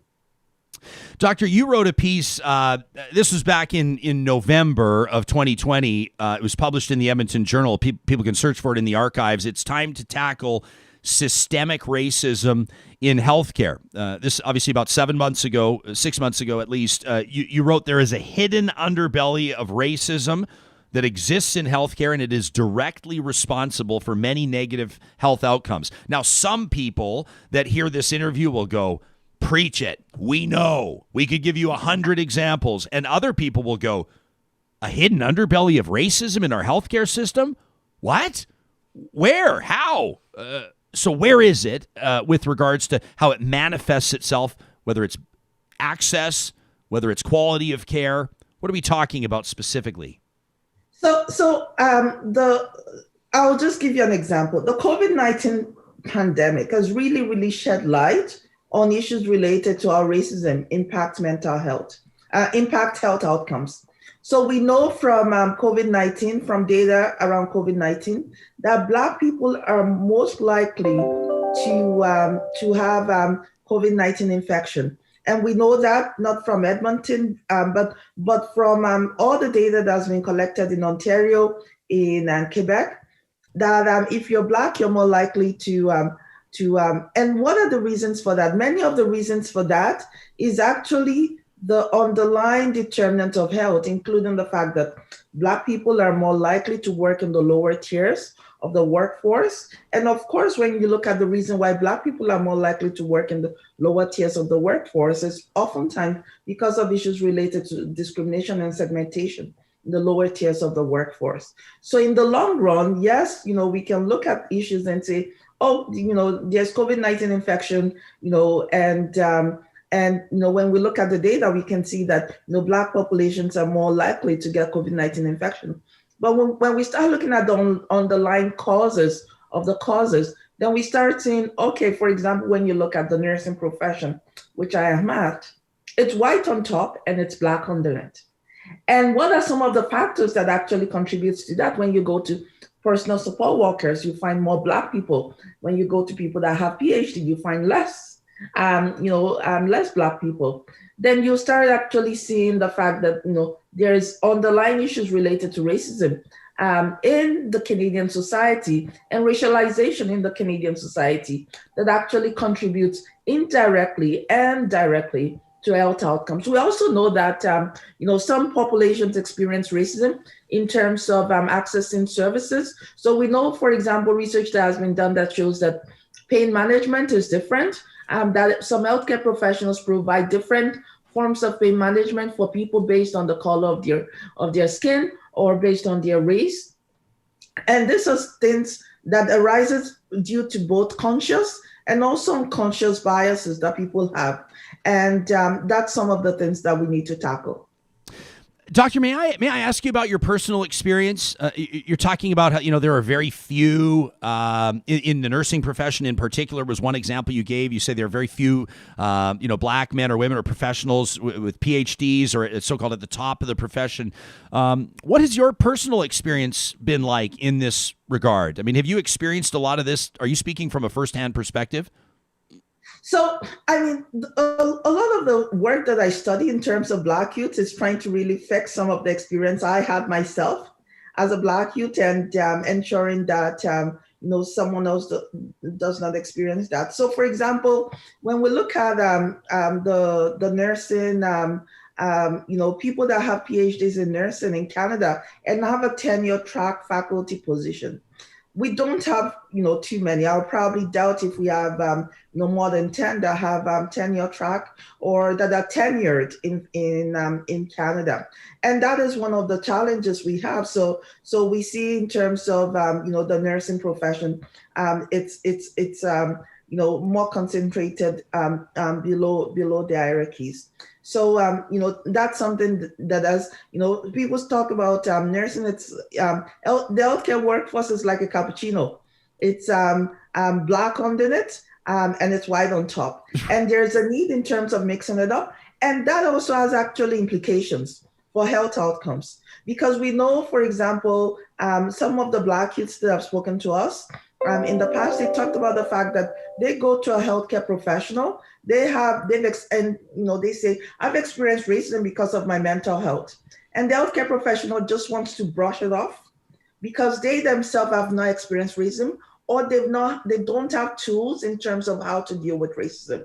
So it's very important that we have a diverse workforce that is able to actually address a lot of the underlying social determinants of health, including issues related to racialization and racism.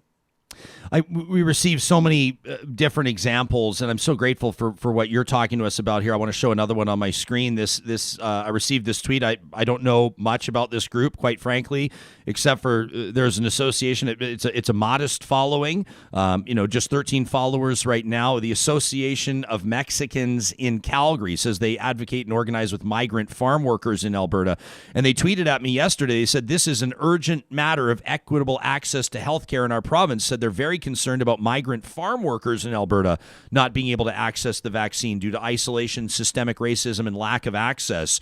They say that this is irresponsible, endangers a community already vulnerable to the virus, and people that are curious to read their full statement can see them on Twitter at AMexCal and then the number 1, AMexCal1. They have a statement out they've sent to Alberta's premier, and they've passed it along to those of us at Real Talk. I mean, yet another example of people's personal experience. There's another example of where they say there are barriers to healthcare here as a result of the reality of systemic racism. So this begs the question. You say that healthcare workers may lack the insight or the training or the protocol. How are we doing on that front? I mean, with regards to health policy, with regards to decision makers, do you see that in a field that is obviously chock full of people who believe, for the most part, in science and evidence and best practice, do you see that we're moving in the right direction, or is it time to start waving a few red flags? Yeah. So before I address, I would just talk about the issue that the migrant farm workers have raised, because in the past I've also done work on temporary foreign workers, and some of those temporary foreign workers includes migrant farm workers, and they experience such a great challenge related to healthcare and related to healthcare access, including mental health. So one of the unique things that they experience is because of their temporary temporary migration status in Canada, their experiences, immigration status also intersect to shape their experiences in Canada. So for example, being able to access resources is oftentimes much more limited for them, including resources related to COVID-19. And we must also address the issues related to housing that some of these migrant workers face in terms of oftentimes living in overcrowded and housing. So it's very important to address many of those issues. And now I forgot what your question was. That I was that's going to. You're just like me. You're passionate about something, and you start talking, and you're talking about the most important things, which is great. So keep it up. But I was curious to know how we're doing as a society, and with regards to governing bodies, regulating bodies, the college, et cetera, on policy and on being aware of these types of trends and statistics. So one of the beautiful things that we've done is a lot of organizations have rolled out educational workshops to address racism. And I think there's been a growth in a lot of those educational workshops since last year. But one of the challenges we have is educational workshops are often rolled out without any measures related to accountability. So, people come to an education because the employers have forced them to it. And it's like, yes, checkbox, I've completed the education, that's fine. What we do not have is accountability measures and accountability metrics to actually address some of those issues and to ensure that people are infusing into their practice. So for example, I looked very recently about the standards of practice and the codes of ethics for several healthcare professionals across Canada, including standards of practice related to nurses, nursing in Alberta standards of practice. When you look at the standards of practice, and especially the policies and guidelines related to culture, there is nothing about racism. Like racism is not even mentioned in it. And how can we ensure that we are actually ensuring our healthcare professionals are delivering anti-racist healthcare practices when even, the largest profession, the nursing profession, in their cultural, the guide to cultural competence has nothing about racism in it and avoids the R word. And I think those are some of the things that we have to change. We have to ensure that the evaluation criteria, that we are not just educating, that we are also evaluating some of those education that we are providing to healthcare professionals so that they are infusing it into their practices, their daily practices. Doctor, do you get the sense, though, that there's an openness to that? I mean, when you say the word's not even used, the word racism, that's not even touched on, it's not even acknowledged, let alone adequately addressed. Do you get a sense, is there like a cultural pushback or a hesitance to acknowledge it? Or do you think that the nursing industry in particular, or on a broader focus, the healthcare industry is aware of and open to this type of evolution? I think we are having much more, and I wouldn't deny it, that we are having much more awareness, especially since the George Floyd murder, that we are talking more about it. But there is a limit to talking, because oftentimes when you talk and you don't implement action, nothing gets done. So we just keep talking, but we need to actually implement actions that would actually strengthen, improve health outcomes for all individuals in Canada, including whether or not you're racialized or not racialized. And one of those ways is to move forward in terms of embedding.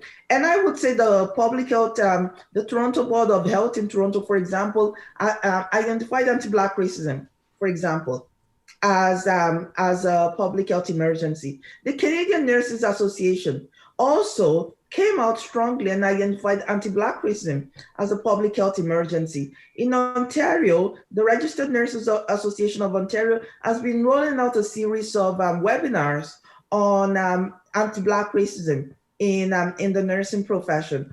And I know the Canadian Nurses Association probably has some form of working group related to racism. So there are working groups that are being created, there are discussions happening, but it's also that we need to move this discussion along in terms of tangible and concrete actions and steps. And I think in Alberta, what I really, really would like our government to do is address the issues related to COVID-19 vaccine hesitancy within the Black population, because it's so vital and so important to population health outcomes.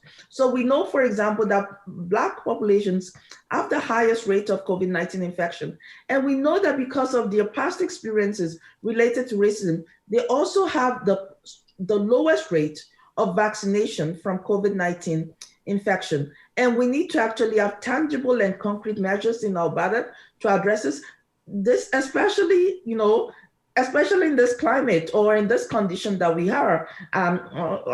Also related to the news that we just heard just yesterday about, over the weekend, about the increasing rate of COVID-19 in the province. So, Doctor, I've not actually heard that before. That there's a correlation, or that that there's a trend of vaccine hesitancy within the Black community. Is that something? Is that common knowledge, or are you able to identify? Is there a root cause of that? Yes. So Statistics Canada did a survey, and they found that Black populations were 20% less likely to plan to get the COVID-19 vaccination than any other than the Canadian population in general. Huh. And so Black population are least likely to plan to get the COVID-19 vaccination.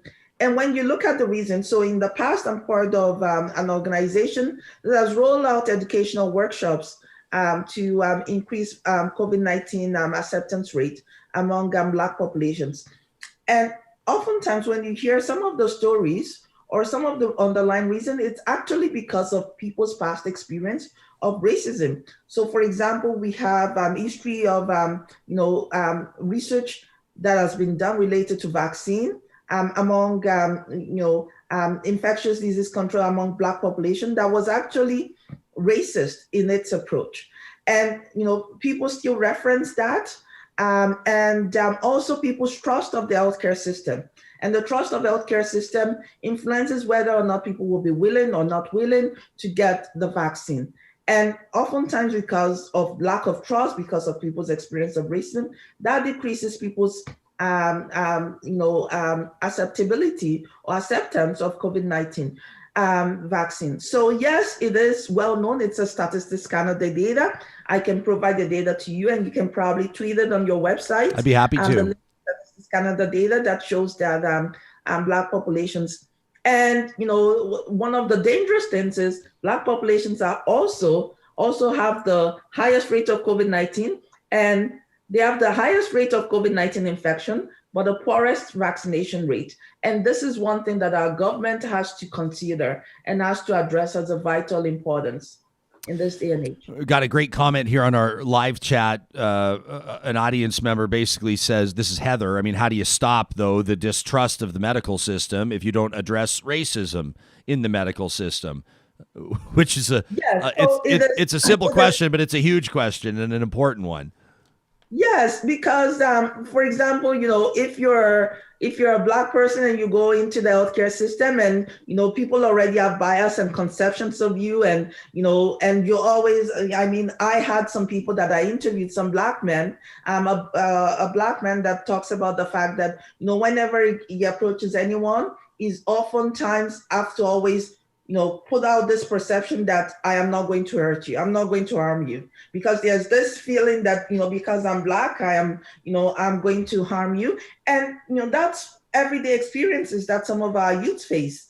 And I've also talked about the fact that people approach the healthcare system and they are treated differently in terms of pain management. There's research that's shown that. So you cannot, you can't address trust without addressing the issue that people have experienced racism in the past.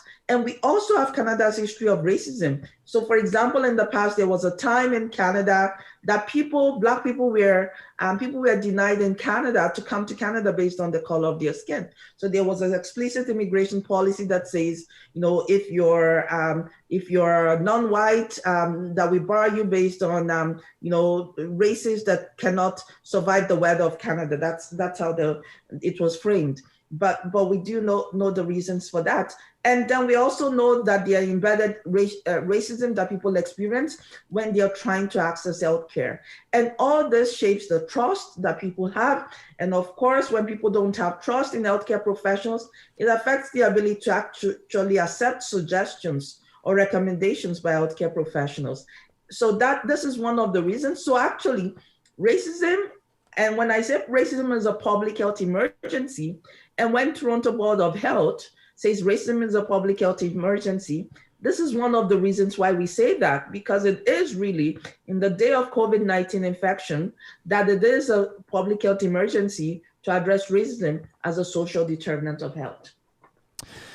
Doctor, I'm really grateful for the perspective that you've brought to this conversation today. We want to, provide meaningful coverage of issues, and you've delivered in a big way today. Dr. Bukola Salami, an associate professor at the Faculty of Nursing at the University of Alberta. You can follow her on Twitter by checking out the tweet I sent out earlier this morning. Thank you for this, and I look forward to speaking with you again soon. Thank you so much. I appreciate it. You've got it. We're going to get to a conversation in just a second. I mean, this is a show that's moving fast, talking about a lot of stuff. Let me acknowledge, if you're watching us live right now, some of you are saying, the Jason Kenney's talking now, Health Minister Tyler Shandro is talking right now. This is not, we record this show live, we present the show live, but this is a show where the majority of the listening audience is going to catch this later in the day. We don't typically do live event coverage, so we can tell you they are taking questions from reporters. You can check that out later if you like via YouTube on alberta.ca. In just a second, we're going to talk about why the Indigenous legal community wants guaranteed representation on Canada's Supreme Court. That in just a moment. Right now, though, I want to remind you how excited we are here at Real Talk to be partnering up with Northwest Fest, the Northwest Fest International Documentary Festival. You can check them out online at northwestfest.ca. This is your chance to check out more than 40 feature films plus 40 additional shorts available to anybody from May 6th through the 16th. A lot of these are even world premieres. It's the only festival where you will see Fanny, The Right to Rock, the raucous story of the first all-female rock band signed to a major label. Or what about White Noise, the definitive explosive chronicle of the rise of the alt-right? And, of course, Real Talk, proud to be the presenting sponsor of this year's Global Visions film series at Northwest Fest, a series of 10 powerful films, including End of the Line, The Women of Standing Rock, the incredible story of a small group of Indigenous women who risked their lives to stop the $4 billion Dakota Access oil pipeline. Real Talk, proud presenter of the Global Visions film series at Northwest Fest. You can find them online at northwestfest.ca. And if you are one of our Patreon subscribers, check your email later today. There's exclusive access for you as our token of appreciation for your support. We're also very excited to be partnering up with Power Ed at Athabasca University. You can check out powered.ca. This is short, online, on-demand professional development courses and certificates. Leading edge, flexible, on-demand learning. PowerEd assists organizations to develop and deploy their own digital learning strategies, and PowerEd's launching a new micro course, Digital Wellness 101, optimizing your time and energy. You know, in the last year, the amount of time we've spent on our Wi-Fi enabled devices has increased by 46%. The average person picks up their mobile device 58 times a day.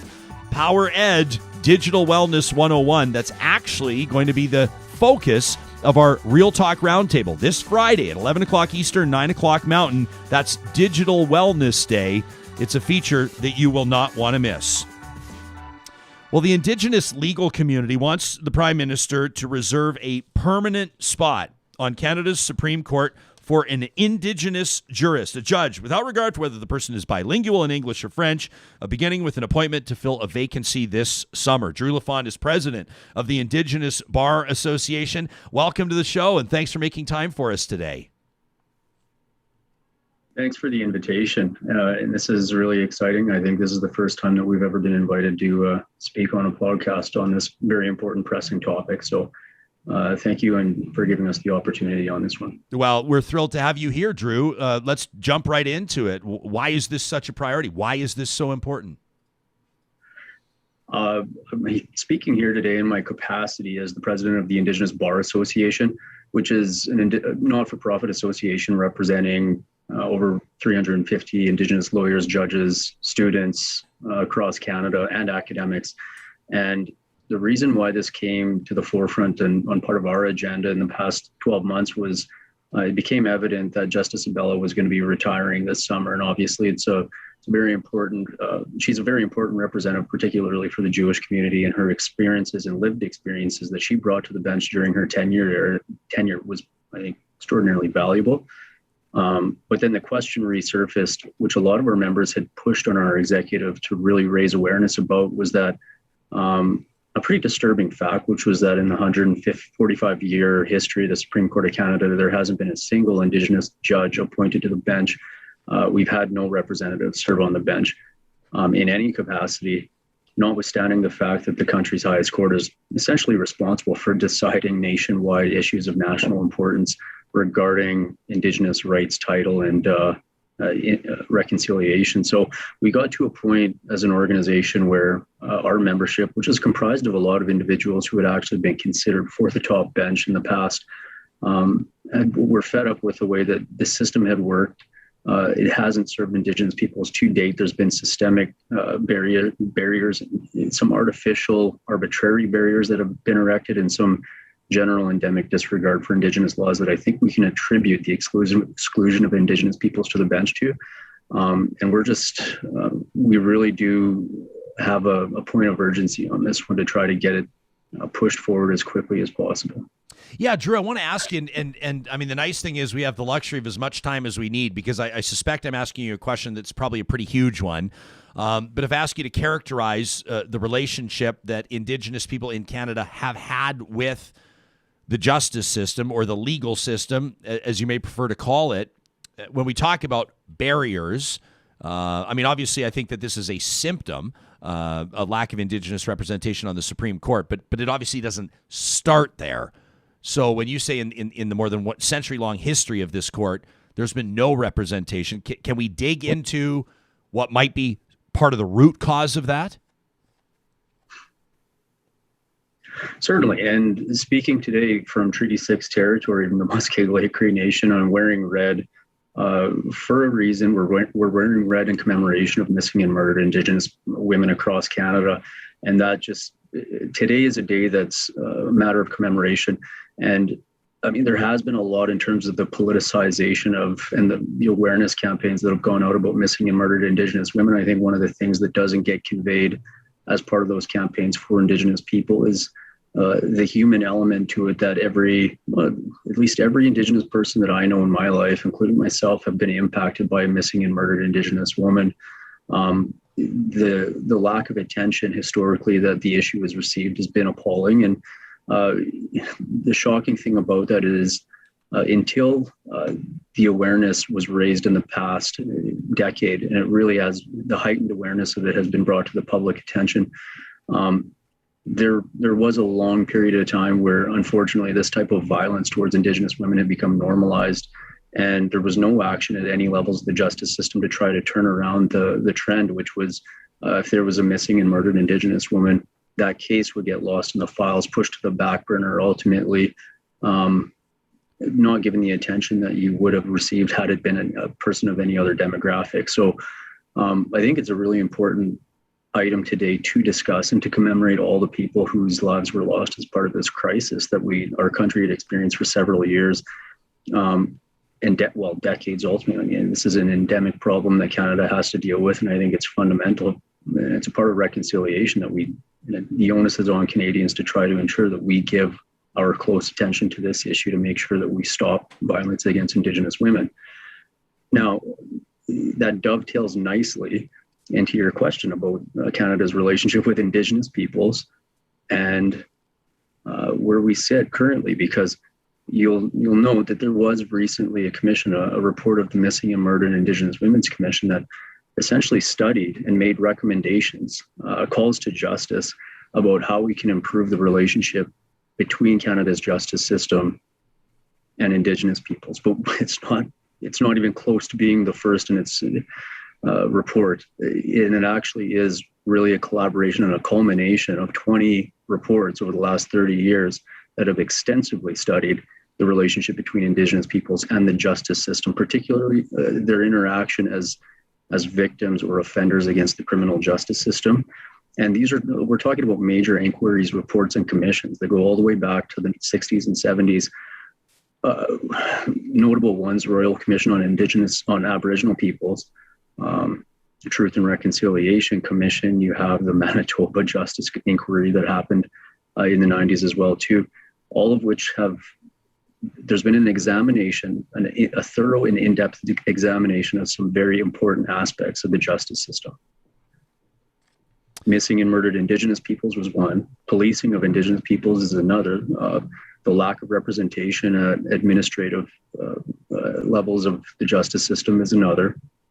But another major one, and this was heavily focused on by the Royal Commission on Aboriginal Peoples, was the composition of a Supreme Court of Canada, and taking into account the relationship and the multi-juridical nature of our country and how shocking it actually is to come to a conclusion or me to be reporting facts on a podcast in 2021 or 2021, basically, that after 145 years, we haven't had a single Indigenous Supreme Court justice serving on the highest bench. And you look at the types of the decisions that have been rendered by that court and the foundational, monumental impact they've had on our status as people within this country. It's disturbing and it's shocking that these decisions are being made without Indigenous participation at the bench. A listener by the name of Sharon, she's cheering for you. She says, yeah, Drew. She says, this is a huge issue in our community.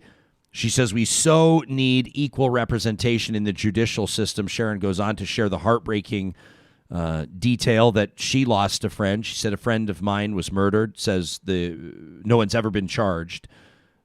She also invokes the memory of Cindy Gladue, a woman who was brutally murdered in Edmonton. I think most people know that story. Sharon says, I just think of that horrible trial and how reprehensible it was, how that family was treated, how Ms. Gladue, and if I can say my own personal comment, even her personal remains, how her body, in my mind, was desecrated and used as evidence. It was such a wake-up call, or should have been, and I hope was a wake-up call for so many Canadians, not just Indigenous people, but mainstream Canadians, about some of these barriers that exist. So Drew, you're here. I mean, speaking on behalf of your role as obviously a human being, but also you happen to be president of the Indigenous Bar Association and representing 333 registered and active lawyers, academics, and law students. So you've sent a letter to Justice Minister David Lametti. You've sent it to the Prime Minister, Justin Trudeau. You've asserted that only an Indigenous candidate will be suitable for the next judicial appointment to the Supreme Court of Canada. You say increasing the number of judges should be accompanied by a mandate that more than one member, more than one member of the Supreme Bench is Indigenous, ensuring that it is permanently representative of the people it serves. The expansion, for the benefit of our audience, would require a constitutional amendment with unanimous approval of Parliament and the provinces. Do you believe you have the ear of the Justice Minister, of the Prime Minister? Has there been correspondence between the PMO or the Justice Ministry and your association? Are you optimistic? We spoke recently about this in the Globe and Mail article that was released last week, I believe. And I think in Sean Fine's article, I think did an incredible job about outlining the context and the history and the importance of including an Indigenous judge at the Supreme Court of Canada. And I think one of the IBA's comments that we had passed along to Mr. Fine as part of that work that he had been doing for the Globe and Mail was some history about our interactions with the Justice Minister and the Prime Minister on this point. And you'll note from our letter to the Prime Minister, we tried to touch on some very key objectives. I mean, ultimately the end result is going to be very important, but what we want to make sure that we get, what message that we want to convey right now is that the reason for the exclusion of Indigenous peoples is that there are structural systemic barriers in place which are preventing our participation as being considered as serious candidates for the bench.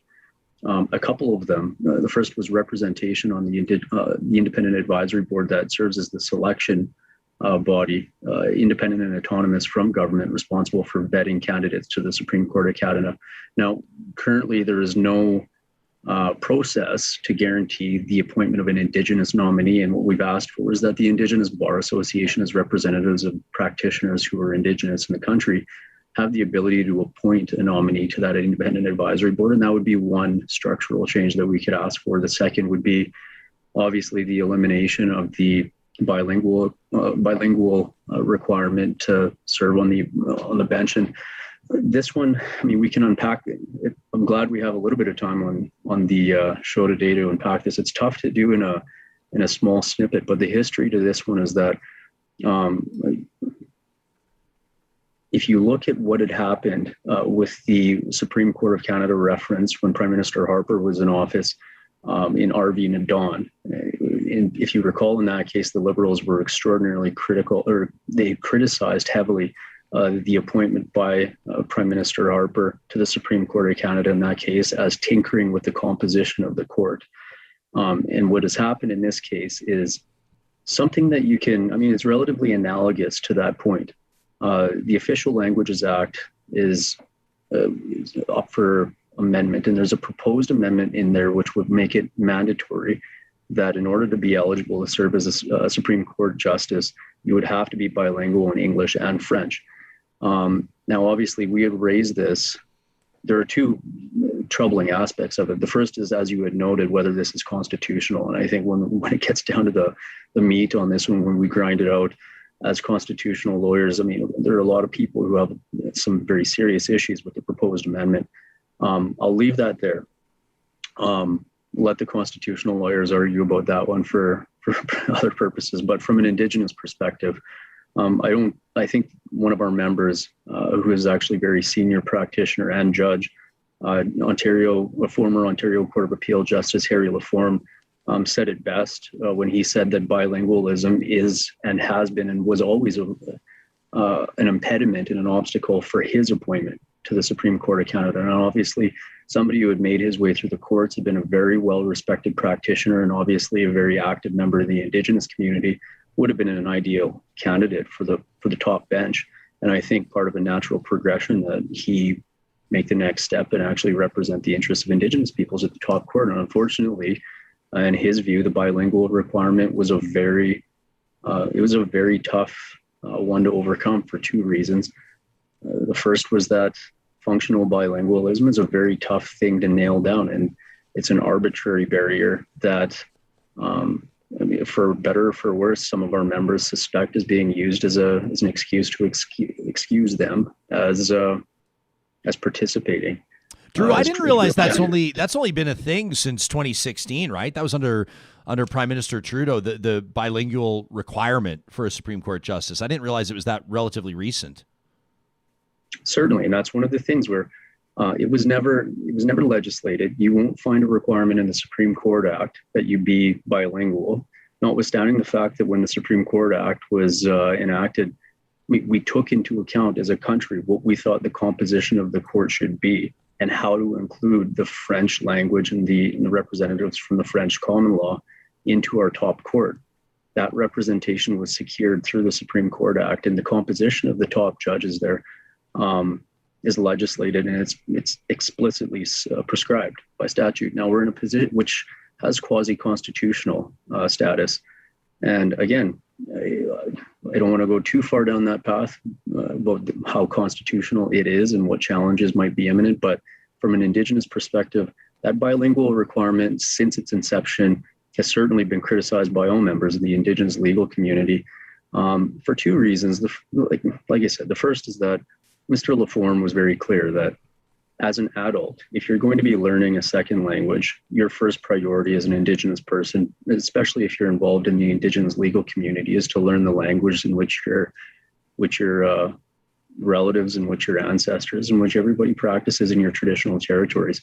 The French language isn't going to be your first priority. The second is when we talk about language requirements, well, we've had individuals who have practiced law for 15, 20 years who are well-regarded academics, judges, lawyers who, hoping to be considered as Supreme Court candidates, have taken on the challenge to learn French. They've taken years off of their practice to learn the language and to try to qualify themselves as being functionally bilingual, and again, having been passed over. So, I mean, there are a lot of either intentional, unintentional, clearly visible, but absolutely systemic barriers in place, preventing Indigenous peoples from participating in the top court, which we would like to see removed. So against that backdrop, back to your question, have we been in discussions with the Prime Minister, and what was the genesis of our comments in the Globe and Mail article? Well, those two recommendations, appointment to the Independent Advisory Board and the removal of the bilingual requirement, were clearly communicated to the Prime Minister and the Justice Minister's staff. We had a couple calls and exchanges with the staff members, most of which were basically just to update us on the procedural statuses of how the process was going. But for the most part, not really a substantive engagement with us. We hadn't had the opportunity to really discuss these issues and how to make them come to fruition. And then subsequently, we find out that the appointment for the Independent Advisory Board process had completed without any engagement on our end. We had found out that the Prime Minister had intended to introduce amendments to the Official Languages Act to make sure that it was mandatory that you be bilingual, contrary to our request in a letter, which means at the end of the day, we had made requests in writing. The Minister and his staff had engaged with us and had gone in a completely different direction, taken a 180, which in our view, any engagement which produces those types of results, I would have to assume would be disingenuous on the part of the Minister and their staff, which frustrated members of the Indigenous legal community and the IBA. So that's where we are now. Now, I mean, you do have to be a little mindful of the complexities surrounding the issue. Recent amendments or recent budget, the introduction of the budget and the amount of money that has gone into reforming the justice system and paying closer attention to Indigenous policing across the country, those are things that we can applaud and get behind. But on the Supreme Court of Canada issue, unfortunately, haven't had a lot of movement on that one. And for the budgetary items, proof is in the pudding, and we'll have to see how that unfolds.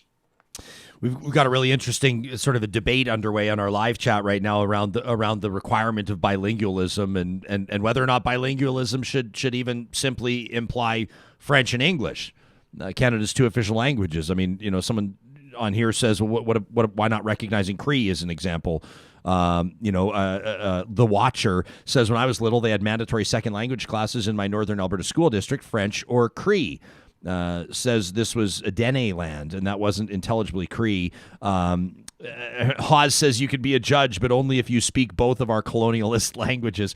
Hawes went on, by the way, earlier to say as long as the ability to that's a great comment, right? He goes on to say, though, as long as the ability to translate exists, language restrictions on the Supreme Court of Canada are unnecessary, says Hawes, in my humble opinion. Emily, meantime, says, very interesting conversation. Emily says, on the face of it, I would not think being fluent in both official languages is an unreasonable requirement. So people are chiming in all respectfully. Heidi says, I hear what he's saying, and I understand his perspective that it shouldn't be the main priority in promoting Indigenous inclusion on the Supreme Court, but that doesn't preclude French-English bilingualism. You've got people thinking, which is great. I want to give you a chance to respond to that. A couple interesting points that were raised right now. The first is the bilingual requirement, whether it's appropriate. I don't want to comment on, again, the constitutional aspect of it. That is going to be one of the biggest hurdles that our Prime Minister is going to have to face. But from an Indigenous perspective, and the perspectives that have been conveyed to me, should bilingualism be a requirement for multiple languages? We're certainly moving in that direction. If you're doing a master's thesis right now in academic institutions for Canadian history, then you have to be prepared to make your submissions on your thesis to back it up in either English and one other language, be it French or Nehiyao or Cree or Anishinaabe. So the academic community is certainly responding to that call right now. The justification for the bilingual requirement, we've been told, is that there are submissions, both written and oral, submitted by parties from across the country, and they regularly interchangeably move between English and French when they're making their submissions. And what they want, the expectation is that Supreme Court of Canada justices be able to respond in real time with thoughtful and informed approaches. But again, I mean, is it a requirement? It wasn't a requirement prior to the policy it came into force very recently, and judges seem to have been operating, or are we calling into question the legitimacy or validity of all of the decisions of the Supreme Court of Canada justices going all the way back to its 145-year inception that happened before the French bilingual requirement came into force? Like, I don't think that's the intention. But I think we're in a place right now where whether or not our Prime Minister thinks that bilingualism is a requirement on the Supreme Court of Canada and that it needs to be enforced, it's up to their government. We do have some very strong thoughts and views on that as Indigenous peoples and how it's prohibitive for us to participate in the Supreme Court. Appreciate you bringing that perspective. So let's wrap up with this. Nadine is watching this morning, and she gets right to the point. She goes, so, like, is there a committee or something that started to get the ball rolling on change here? She says, because I'm willing to be on that committee to help impact change. Nadine's a mover and a shaker. She's ready to go. So someone that wants to mobilize, or somebody that's feeling like they want to take action on this, what can people do? Well, Indigenous peoples, we're always on the hunt for allies on these very important issues. And when it comes to this one, I mean, unfortunately, like I said, the progress that we've made thus far has been not very material on the issue. We haven't made any substantive progress. The Independent Advisory Board currently that advises on the process for vetting and selecting candidates for the top court currently actually includes an Indigenous person, Signa Dom Shanks, who, I mean, we're very humbled by her appointment. We've supported her academic writing in the past, and we do think that she can be a strong voice for Indigenous peoples. It is a move in the right direction, and we applaud her participation. Unfortunately, the process leading up to her appointment wasn't necessarily reflective of any substantive change.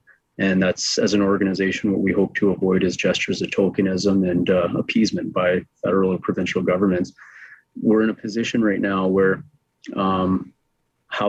people are asking, how can they get involved? We're still at the very early stages of advocacy right now. And if it's anything that anybody can do in terms of pressuring your local MPs to try to put pressure on their Justice Department to make sure that the federal government responds to this matter in a very timely way, substantively, that's all we can ask for at this point.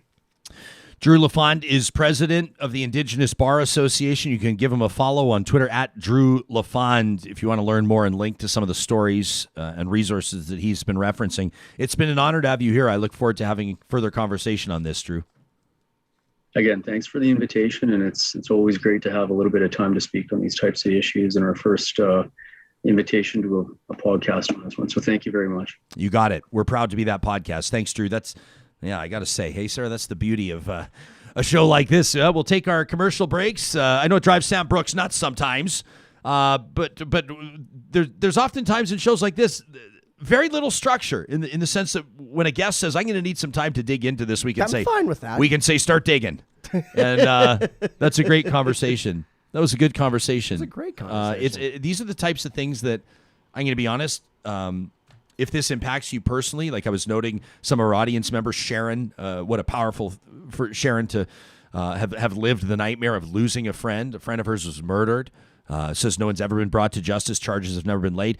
You probably don't have to tell Sharon that there are inequities here. There's a lack of representation. You probably don't have to tell young Indigenous lawyers or law students or maybe students that would love to be lawyers. Maybe some Indigenous students, maybe students in communities, Indigenous communities that are taking a look at, for example, a story that we covered a few weeks ago, 65% increase in tuition at the University of Alberta's Faculty of Law as an example of another barrier that may arise. And then right here, all the way up to Canada's highest court, the Supreme Court of Canada.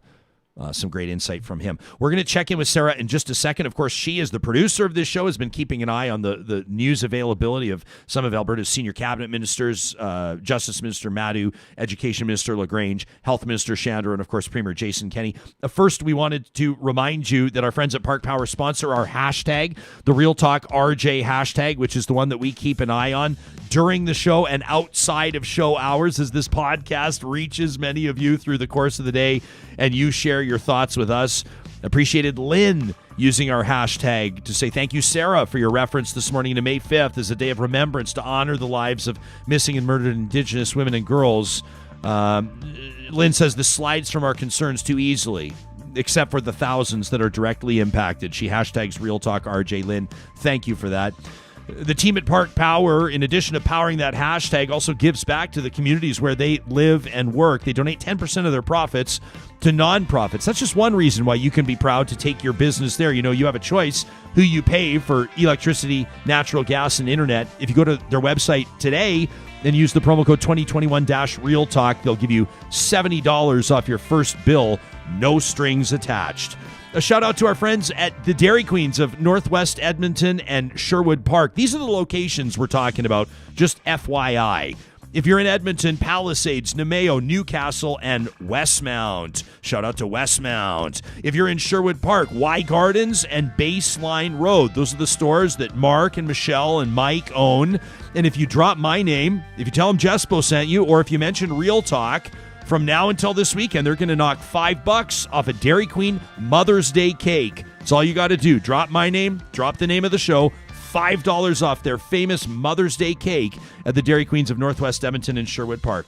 Also, big shout out to the teams at Sherwood and St. Albert Dodge. Talked to Scott Held a few days ago. He's like, here's the straight up fact. Selection is not great when it comes to pickup trucks, the Ram trucks in the province, any branded truck for that matter. Everybody's trying to get something new to haul their trailer this summer. You're going to get out to the great outdoors as best you can, stay away from everybody else. Well, there's a shortage in truck production it's around the world. Here's the good news. St. Albert and Sherwood Dodge, their selection beats everybody else. Plus, they've got the 2 locations. They can share inventory between the lots. You can check them out online today at St. Albert and Sherwood Dodge. Just follow the link under the sponsors tab at ryanjesperson.com. As mentioned, Sarah Hoyles has been keeping a keen eye on what we've been hearing from, if you're tuning in from Alberta, the provincial government, following the announcement yesterday, some additional restrictions. Anything changing this morning? What's jumping out at you of interest? Well, there is some big news around vaccines. So starting tomorrow, so that would be May the 6th, Albertans born in 1991 or earlier can now book COVID-19 vaccine appointments. Sam has got his arms up in the air. I think he might be part of that demographic. Yeah, just a youngin' over there. Yeah, He's yeah, wait, no, just a youngin'. A little excited. And then that's all. on Monday, the appointment bookings will open to Albertans born 2009 or earlier. So they're really bumping it up, making sure that the focus is on vaccines.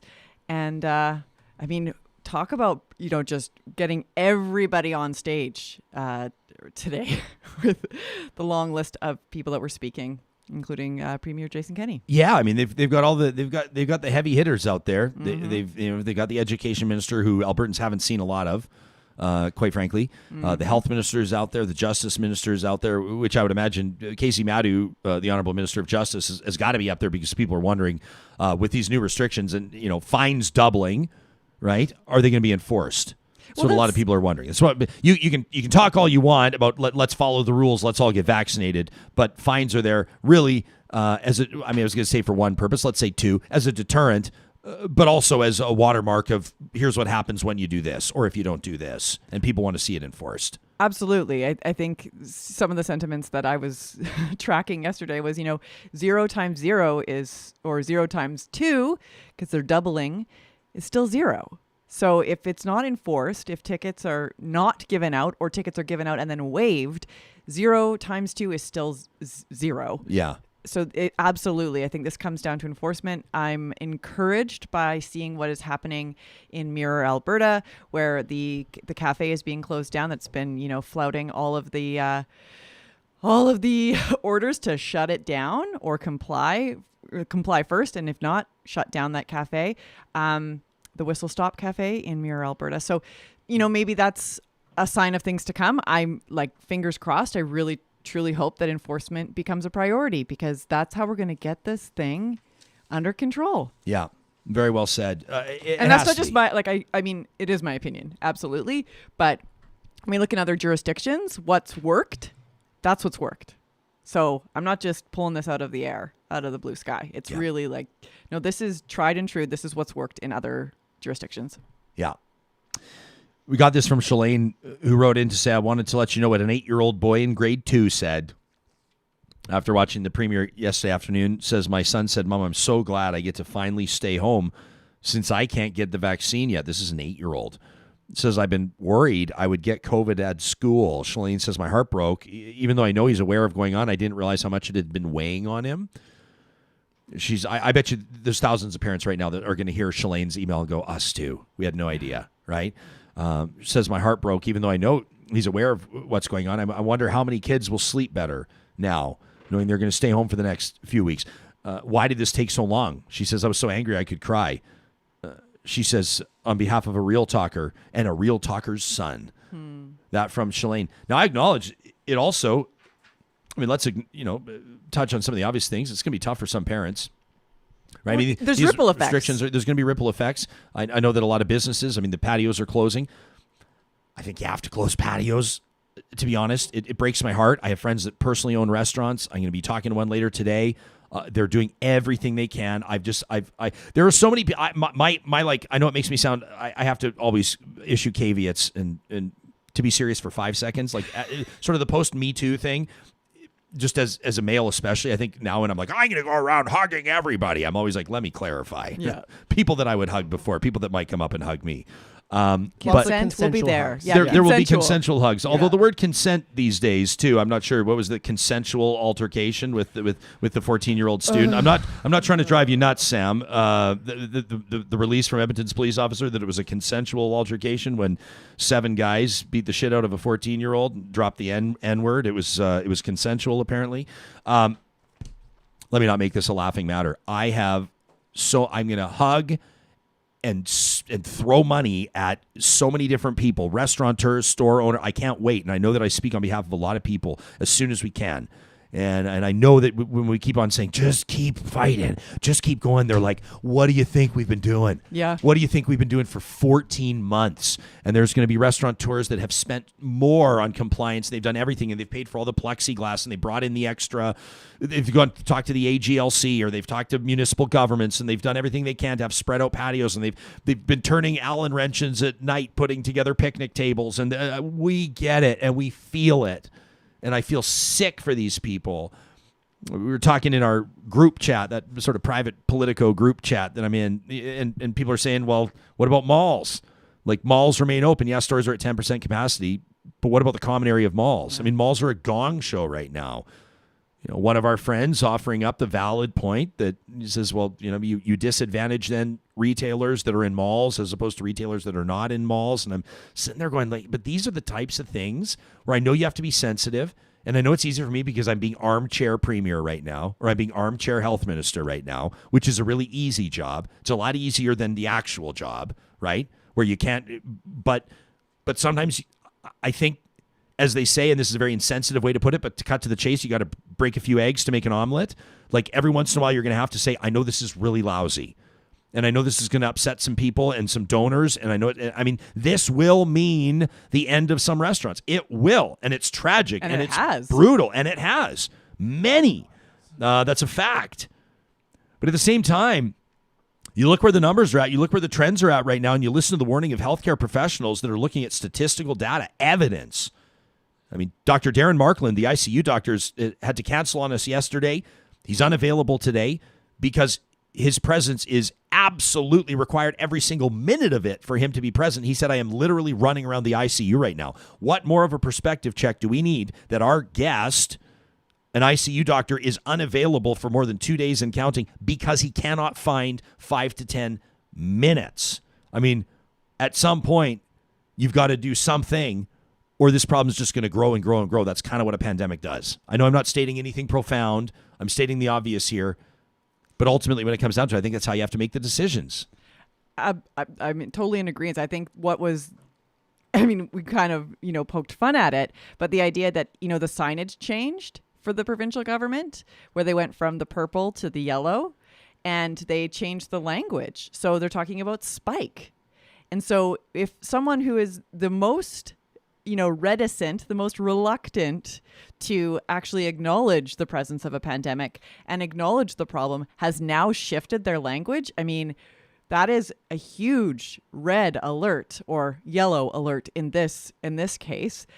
I mean, in regards to restaurants, I know that, ordering happens. And so when the announcement came on a Tuesday, not a Monday, or later in the day, it actually made it so restaurants were prepping for a week that didn't have restrictions. They've spent that money, and now what? So it's I mean, it's always nice, like, hindsight's always 20/20. But I really feel like if we had locked down earlier, and again, this is going to be nothing that someone hasn't heard, but that if we had locked down earlier, there had been subsidies for businesses so people could stay home, this would have been, like, businesses would have been saved. And there wouldn't have been this just wasteland. Paulo says it's heartbreaking to invest that much on a patio only to be told a couple of weeks after that they're not allowed anymore. Heather says, meantime, you should never have opened up restaurants for in-person dining in the first place. It only encouraged socializing. And boy, did it ever. Arnold says, I'm not for fines to enforce rules. It seems to be only illegal for the poor, and $4,000 or whatever Rachel Notley was suggesting is enough to put most young people on the street. I don't really care about that.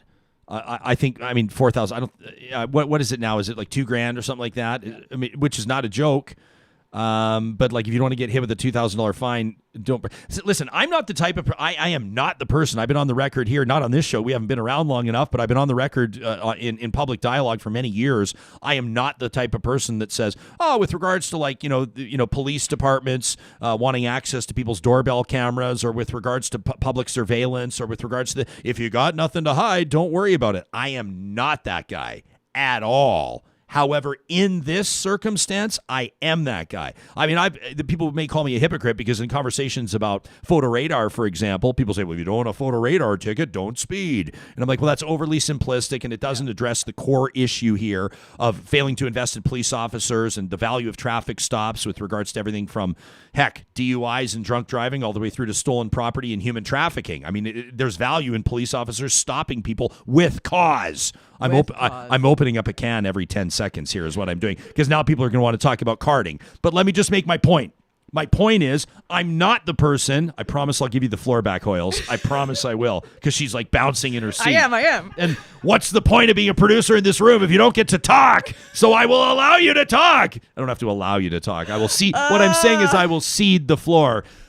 My point is this. I dismiss the argument, if you don't want a photo radar ticket, don't speed, because I think that it dismisses the serious nature of what that conversation needs to be about. But if you don't want a $2,000 fine in the middle of a pandemic, don't break the public health restrictions. And quite frankly, I have zero sympathy. I don't care if it's somebody, and put me on the record, and taken out of context, this will make me sound like a jerk, but I don't care if you're a low income, middle income, or high income earner. A $2,000 fine to me is appropriate. And heck, if you want to make it proportionate, like what Finland does with speeding tickets, Timu Solani got an $80,000 speeding ticket once because it's based on his income. If you want to be like that, hey, heck, fill your boots. Doesn't matter to me. You want to you want to fine a rich person $25,000 for hosting a backyard barbecue? Fine them. I don't care. These are, when Jason Kennedy talks about these are extraordinary circumstances. Never before has a government taken these. Well, yeah. I mean, and I understand the message he's trying to get across, but tell us something we don't know. These are extraordinary circumstances. They require extraordinary measures. Yeah. And now I'll stop.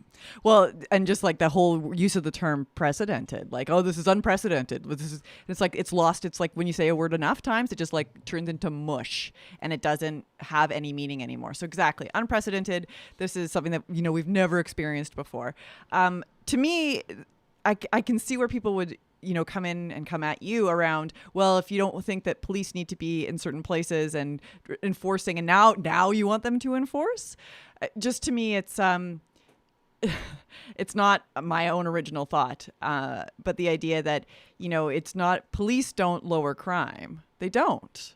It's about services. What services are available? When you look at communities that have the richest, and I don't mean rich like in money, I mean just like they're rich with resources. So they have the community programs, they have parks, they have infrastructure, all of those places, they don't require policing. Well, or as much, or a community policing model. But how are you applying that to compliance on public health orders? Because it's not the same thing. Absolutely. And that's where I think it's about infractions. So like if someone's speeding or someone is stealing or someone is assaulting someone, that's where law enforcement is required.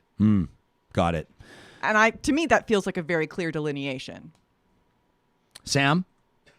You got. I mean, where do I start on this one? Well, I've just been seeing you. You're sort of like you're like watching a tennis match here, and I'm going, we got to get this guy in on this. A thing that has, I guess, been bothering me for the last couple of days, and I've been thinking about this since the rodeo, is like, okay, who calls the police? And I say that very honestly, like, who calls the police? Who has the teeth to enforce these things? Who has the teeth to press charges? Up until now, we've sort of tacitly said that like AHS can come in and say, charge these people with non-compliance, as they did to Pastor James Coates at Grace Life. And AHS sort of seems like the authority that can make this happen. Like, can I, as a citizen, phone the EPS on non-compliance and they'll actually come out and do something?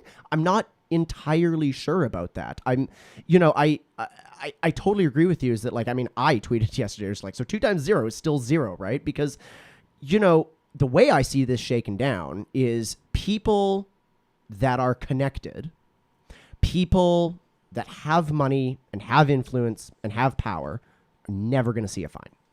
Never, never, never, never, never. And if they do, there are a lot of people where a fine is just a price of admission, right? If you're rich, a speeding ticket is just the cost of going fast, and I got to pay them. Well, it's kind of it's like a minor annoyance. Yeah, exactly. And so, like, I mean, bracketing to income sounds great, but like, I don't know why, at the rodeo, there wasn't a perp walk of the organizers across the paddock in handcuffs to the giant jail in Bowdoin across the street. Like, honestly, they needed to be made an example of, or nothing's going to change. They could have even done it old school. Like RCMP could have shown up on horseback and like done the real With a horn, like a... Well, no, the it'd be cavalry's like coming. Bwomp, bwomp, bwomp, and then like the tumbleweed kind of rolls across, and then like the cop comes in, and like hopefully there's like a little bit of a mist, and like the water's like coming up on the sides of the cowboy hat and it's dripping down, and he's like, "Well, this rodeo's done," and the kind of thing. And then the rodeo organizer starts running across the infield, and the cop gets the lasso and just boom, like old school. Let's go old school, right? Now that would be making an example of. Yeah. Yesterday in Rachel Notley's response pressure, I mean, she had a few good one-liners, but I think the one that really stood out to me, she's like, yeah, you get your first rodeo for free. And that's kind of been the enforcement model so far. We'll give you 1,000 stern warnings, and then we'll have a press conference to tell you the $0 fines are about to double. Yeah. So we'll see what this means. I mean, time's going to tell. Obviously, these restrictions are coming to effect. So what happens, Sarah? It's they start on Sunday. Is that right? Like we're talking about the barbershops, nail salons, those types of things, because people are trying to kind of make sense of this. Yeah. I guess I'm kind of putting you on the spot a little bit here, but you really are. But it's okay. So as of Friday, so kids are moving online. Parents can look at alberta.ca. You'll find all the information on the website, on the government's website. But schools, basically, this is from K to 12 now, right? Schools are home until I think it's May 25th. Is that right? The date? Next few weeks anyway. Yeah. Restaurant patios are shut down. You're not going to be getting your nails done. You're not going to be getting your hair cut as of this weekend, right? You're going to be staying safe. Like I think that to me is like where I know that you're going through like the I'm not. Don't misinterpret what I'm saying. Yeah. I'm providing information to people. I'm not saying, oh, you're not going to be able to get your nails done. That's not what I'm saying. Okay. Are you kidding me? Are you fucking kidding me? But no, I'm not. I just wanted to clarify. Yeah. Because I think it's really important that we say like these are all the things that we can't do. Yes, 100%. Well, there's information and then there's editorial. Yes. The information is here's what's changing. Yes. The editorial is like, let's get healthy. Right? Craig says, I live 20 minutes from Bowdoin. We're still getting a feel for one another. We're going to get a little, there's going to be. Sarah's under the impression that I was speaking on behalf of Big Nail. The Big Nail lobby's been in touch with the show. I actually think Sarah raises a bigger point because we know that there's going to be a huge contingent of people that book nail appointments and hair appointments today trying to get them in before the wire. 100%. There's loophole jumpers everywhere. And we know that there's going to be a massive rush on these appointments in the next 2 days.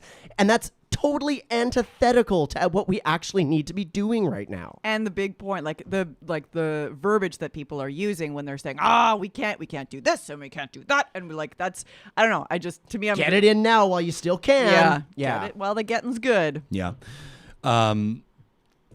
Safety Blitz is asking, is Real Talk ready to work from home again soon? We're taking all the steps. We're distanced. We're separated by plexiglass. We've got our air purifier. I was working from home, you may remember, because I was in COVID isolation. I was not technically a close contact, but I felt that ethically and to set an example because of what we understand about, how cases can take a while to show up. And though I did have a negative test, I decided, and most especially I think as a public person, that I was going to isolate. The fact of the matter is we've built this studio to comply with all regulations, and we will continue to broadcast from our broadcast studio and bring you live shows each and every weekday.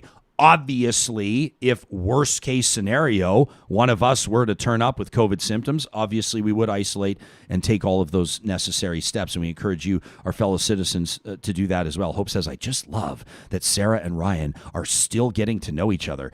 To be honest, we barely know each other. I love it. And it's actually a lot of fun because some of the stuff we figure out our working relationship behind the scenes, all the kind of boring stuff, how we're booking guests and how we communicate the details and that and the other. But also, as we knew you would, you add an element to this show where, quite frankly, on any given issue, I have no idea where you're going to land. I mean, yesterday we started, which is awesome. And we started getting into fighting in hockey yesterday. And I was like, oh, here we go. We're clearly not on the same page on this one. By the way, it reminded me, I got a great note from a listener from Lazi who tunes in every single day from Dominical, Costa Rica. We absolutely love it. He's a former captain of the St. Albert Saints, and he played pro. Oh, no. And he's a wonderful guy. Oh, no. And he simply says, no, he's not. He simply says, he's a gentleman. He's as they say about hockey players, oftentimes male hockey players, they're violent gentlemen. And Lazi says, fighting in hockey, he loved the show, and he says, welcome. And he says fighting in hockey is a way to regulate the intense emotions that the game naturally summons among its participants. It's not always necessary, but it's an opportunity for an individual to be held accountable for their actions on the ice, or a chance to lift your team up with a spirited scrap. If you've never played the game or competed at a high level of sport, it may be difficult to settle into why fighting is a part of the game. But to take fighting out of the game will cheapen its rich layers of sportsmanship, allowing for more chiseling stick work, cheap talk, and more negative outcomes of those intense emotions. That was a thoughtful contribution. That was a beautiful contribution. I mean, I guess I should also say that when I go to a live hockey game, I love it when the guys slam into the boards, like when they get body checked into the boards. Yeah. Like I can't explain it. I just like, it's like, right? Yeah. It's the whole point. Yeah. Yeah. I just like the NBA better. Which is great too. And I just adding to the fabric of our show. On that note, on the live chat, we had someone say, Tony say, sorry, Ryan, my money is on Sarah any day of the week. Well, on what? On what? Everything. Well, Tony, I can't speak for Tony. I hope you sorry, have deep pockets. My money'd be on Sarah on a lot of stuff too. And my money will be on me on a lot of stuff too. And heck, Sam, let's not count Sam out. Yeah, that's right. I'm still here, guys. Sam's the sleeper on the team. You got to be careful with Sam because you never know. You're going to learn something new about Sam and then find out that he's like a master sculptor or something. Or like, I remember when we were first talking, he didn't even bring it up in the first couple of meetings. And then all of a sudden he made some comment about engineering. And I was like, what are you talking about? He's like, well, I'm an engineer. Like, what do you mean you're an engineer?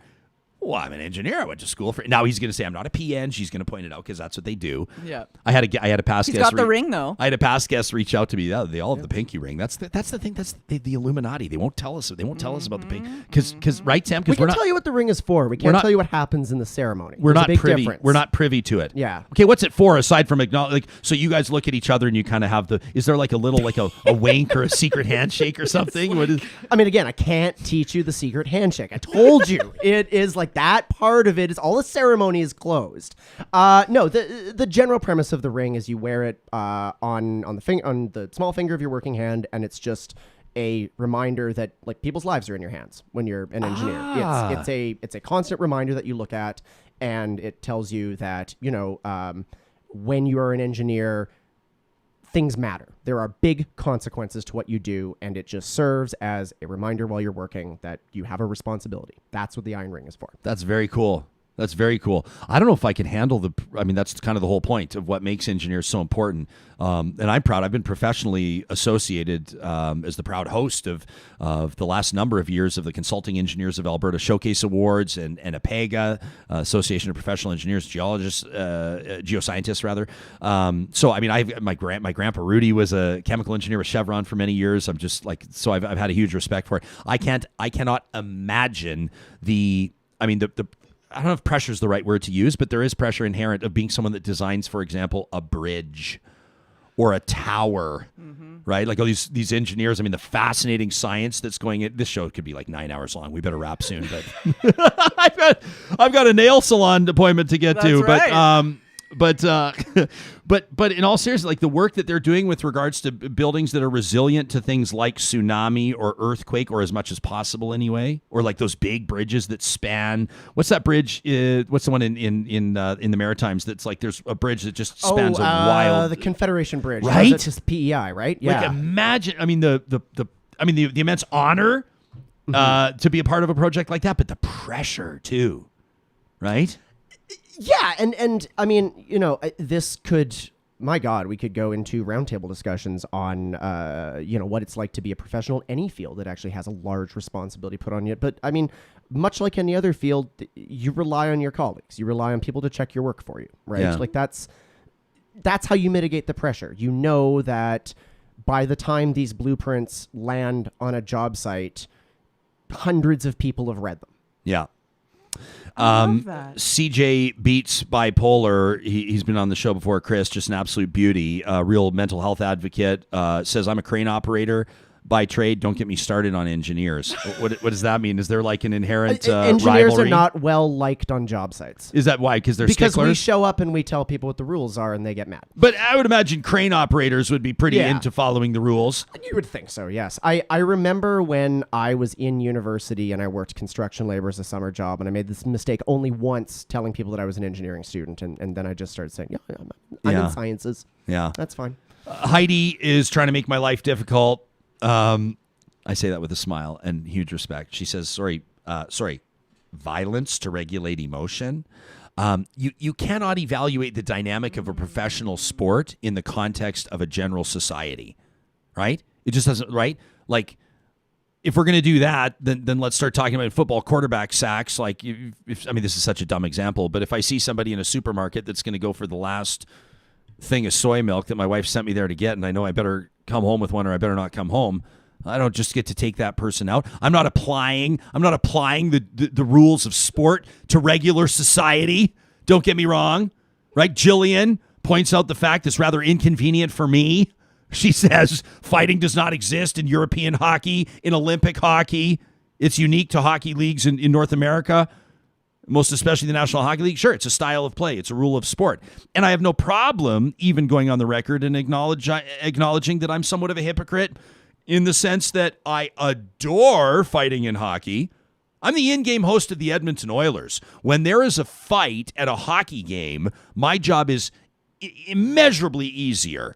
The crowd cheers more for a fight every time than a goal, except for maybe Connor and Leon. Some of Connor's goals get louder cheers than fights, but for the most part, nothing gets people going like a fight. However, I cannot stomach mixed martial arts, the UFC. I cannot watch it. I can't watch. It's too gruesome for me. I'm not judging anybody that likes it. I'm certainly not judging competitors. I don't have the stomach for it. So if you were to call me a hypocrite, I would say you have plenty of fodder to form your argument. Take your pick. Take your pick. Laid it out on a number of my vulnerable fronts. Take your pick. But I really do feel like fighting is important in hockey, and that's my opinion. I mean, I think the nuance in there is the fact that, and it speaks to conversations we had previously in the week, the idea that, sports inform culture. And so what is okay and what kind of example that is setting for, say, men, what is it that is saying it's okay, and your heroes, the people that you idolize, are allowed to do this. However, in all seriousness, oh boy, are we? And here's where, and I'm going to ask you the question, and then we're just going, oh, we're out of time. Oh my gosh, look at that. We're out of time. Unfortunately, we have to go. What do I want to teach my young son to be as a person? Kind, considerate, compassionate, empathetic, all of the things, respectful, to open doors for people, to thank people when they open doors for him, to be gracious, to be wave when someone lets you in traffic. If he doesn't do that, if he doesn't do that, he's out. That to me is like when I see somebody that doesn't wave in traffic, I want to interview them, ask them about their parents and the lack of involvement their parents had in their lives and the psychological and emotional shortcomings. But seriously, when my son I'm excited to be his alternate. He keeps saying you're like the coach's helper. I say no, I'm the assistant coach. I'm not the coach's. It's awesome. We have so much fun. But if I see Wyatt playing defense and acting as, or playing hockey like we've taught him to treat people, which is you go first, you go right ahead, help yourself, blow by me on the blue line, go ahead 2-on-1 and put it top shelf on our goalie. We're going to have to talk about how what happens on the ice is what's different than happens in real life. And so in all seriousness, I mean, because I realize here, and here's what we can do. This is what makes this real talk, is that we can have fun and jovial and candid and sometimes silly conversations about really, really serious stuff. We talked about domestic violence yesterday. I mean, I'm thinking, one of the first thoughts I had, I promise I won't go too long on this because I'm going to try to say a lot in a little amount of time. But one of the things I was thinking with those restrictions, and there are more kids staying home and people are going to stay home. And for people right now that are every single day is a fight for them because they're in a violent situation. They're in a situation where they're not being respected, where they're being beaten, or for kids where school is their safe place. Right? I mean, there are kids that are, I'm sorry to be heavy on this, but the reality is there are kids that are subjected to physical and sexual and emotional assault. There are kids that are sexually assaulted every day at home, and school is the one place where they escape it. And when kids are sent home from school for 3 weeks, for a lot of kids, and this is heartbreaking to say because it's true, there are a lot of kids that means that the assault that they are subjected to, the abuse that they are subjected to, is going to increase over the next few weeks. I mean, there are so many different nuances to this, right? And so I guess what I'm trying to say here is I so appreciate that we can have these conversations that sometimes are silly and are funny and candid, but we're also addressing real situations. And so while I may come across as somewhat glib in talking about fighting in hockey or toxic masculinity and saying Wyatt better open doors for people in real life, but better not let the forward blow past him if he's playing defense on the ice, it's not because I'm not absolutely aware of real issues and boys and girls and gender fluid young people and what everything that we're learning about and the pressures they face and the societal expectations. But also sometimes I'm just a big sports fan. And I don't think that everything in life always has to have the gut-wrenching level of seriousness. Sometimes I think that some things in life we approach at different levels. And this show is a great home for that.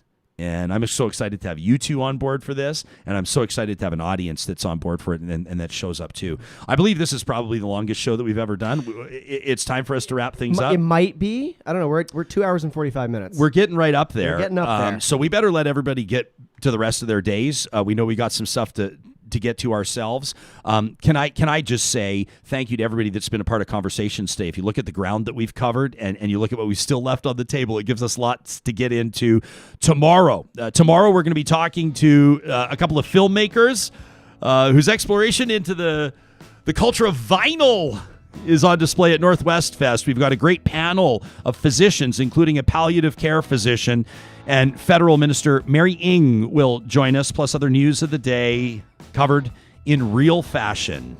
We'll talk to you then.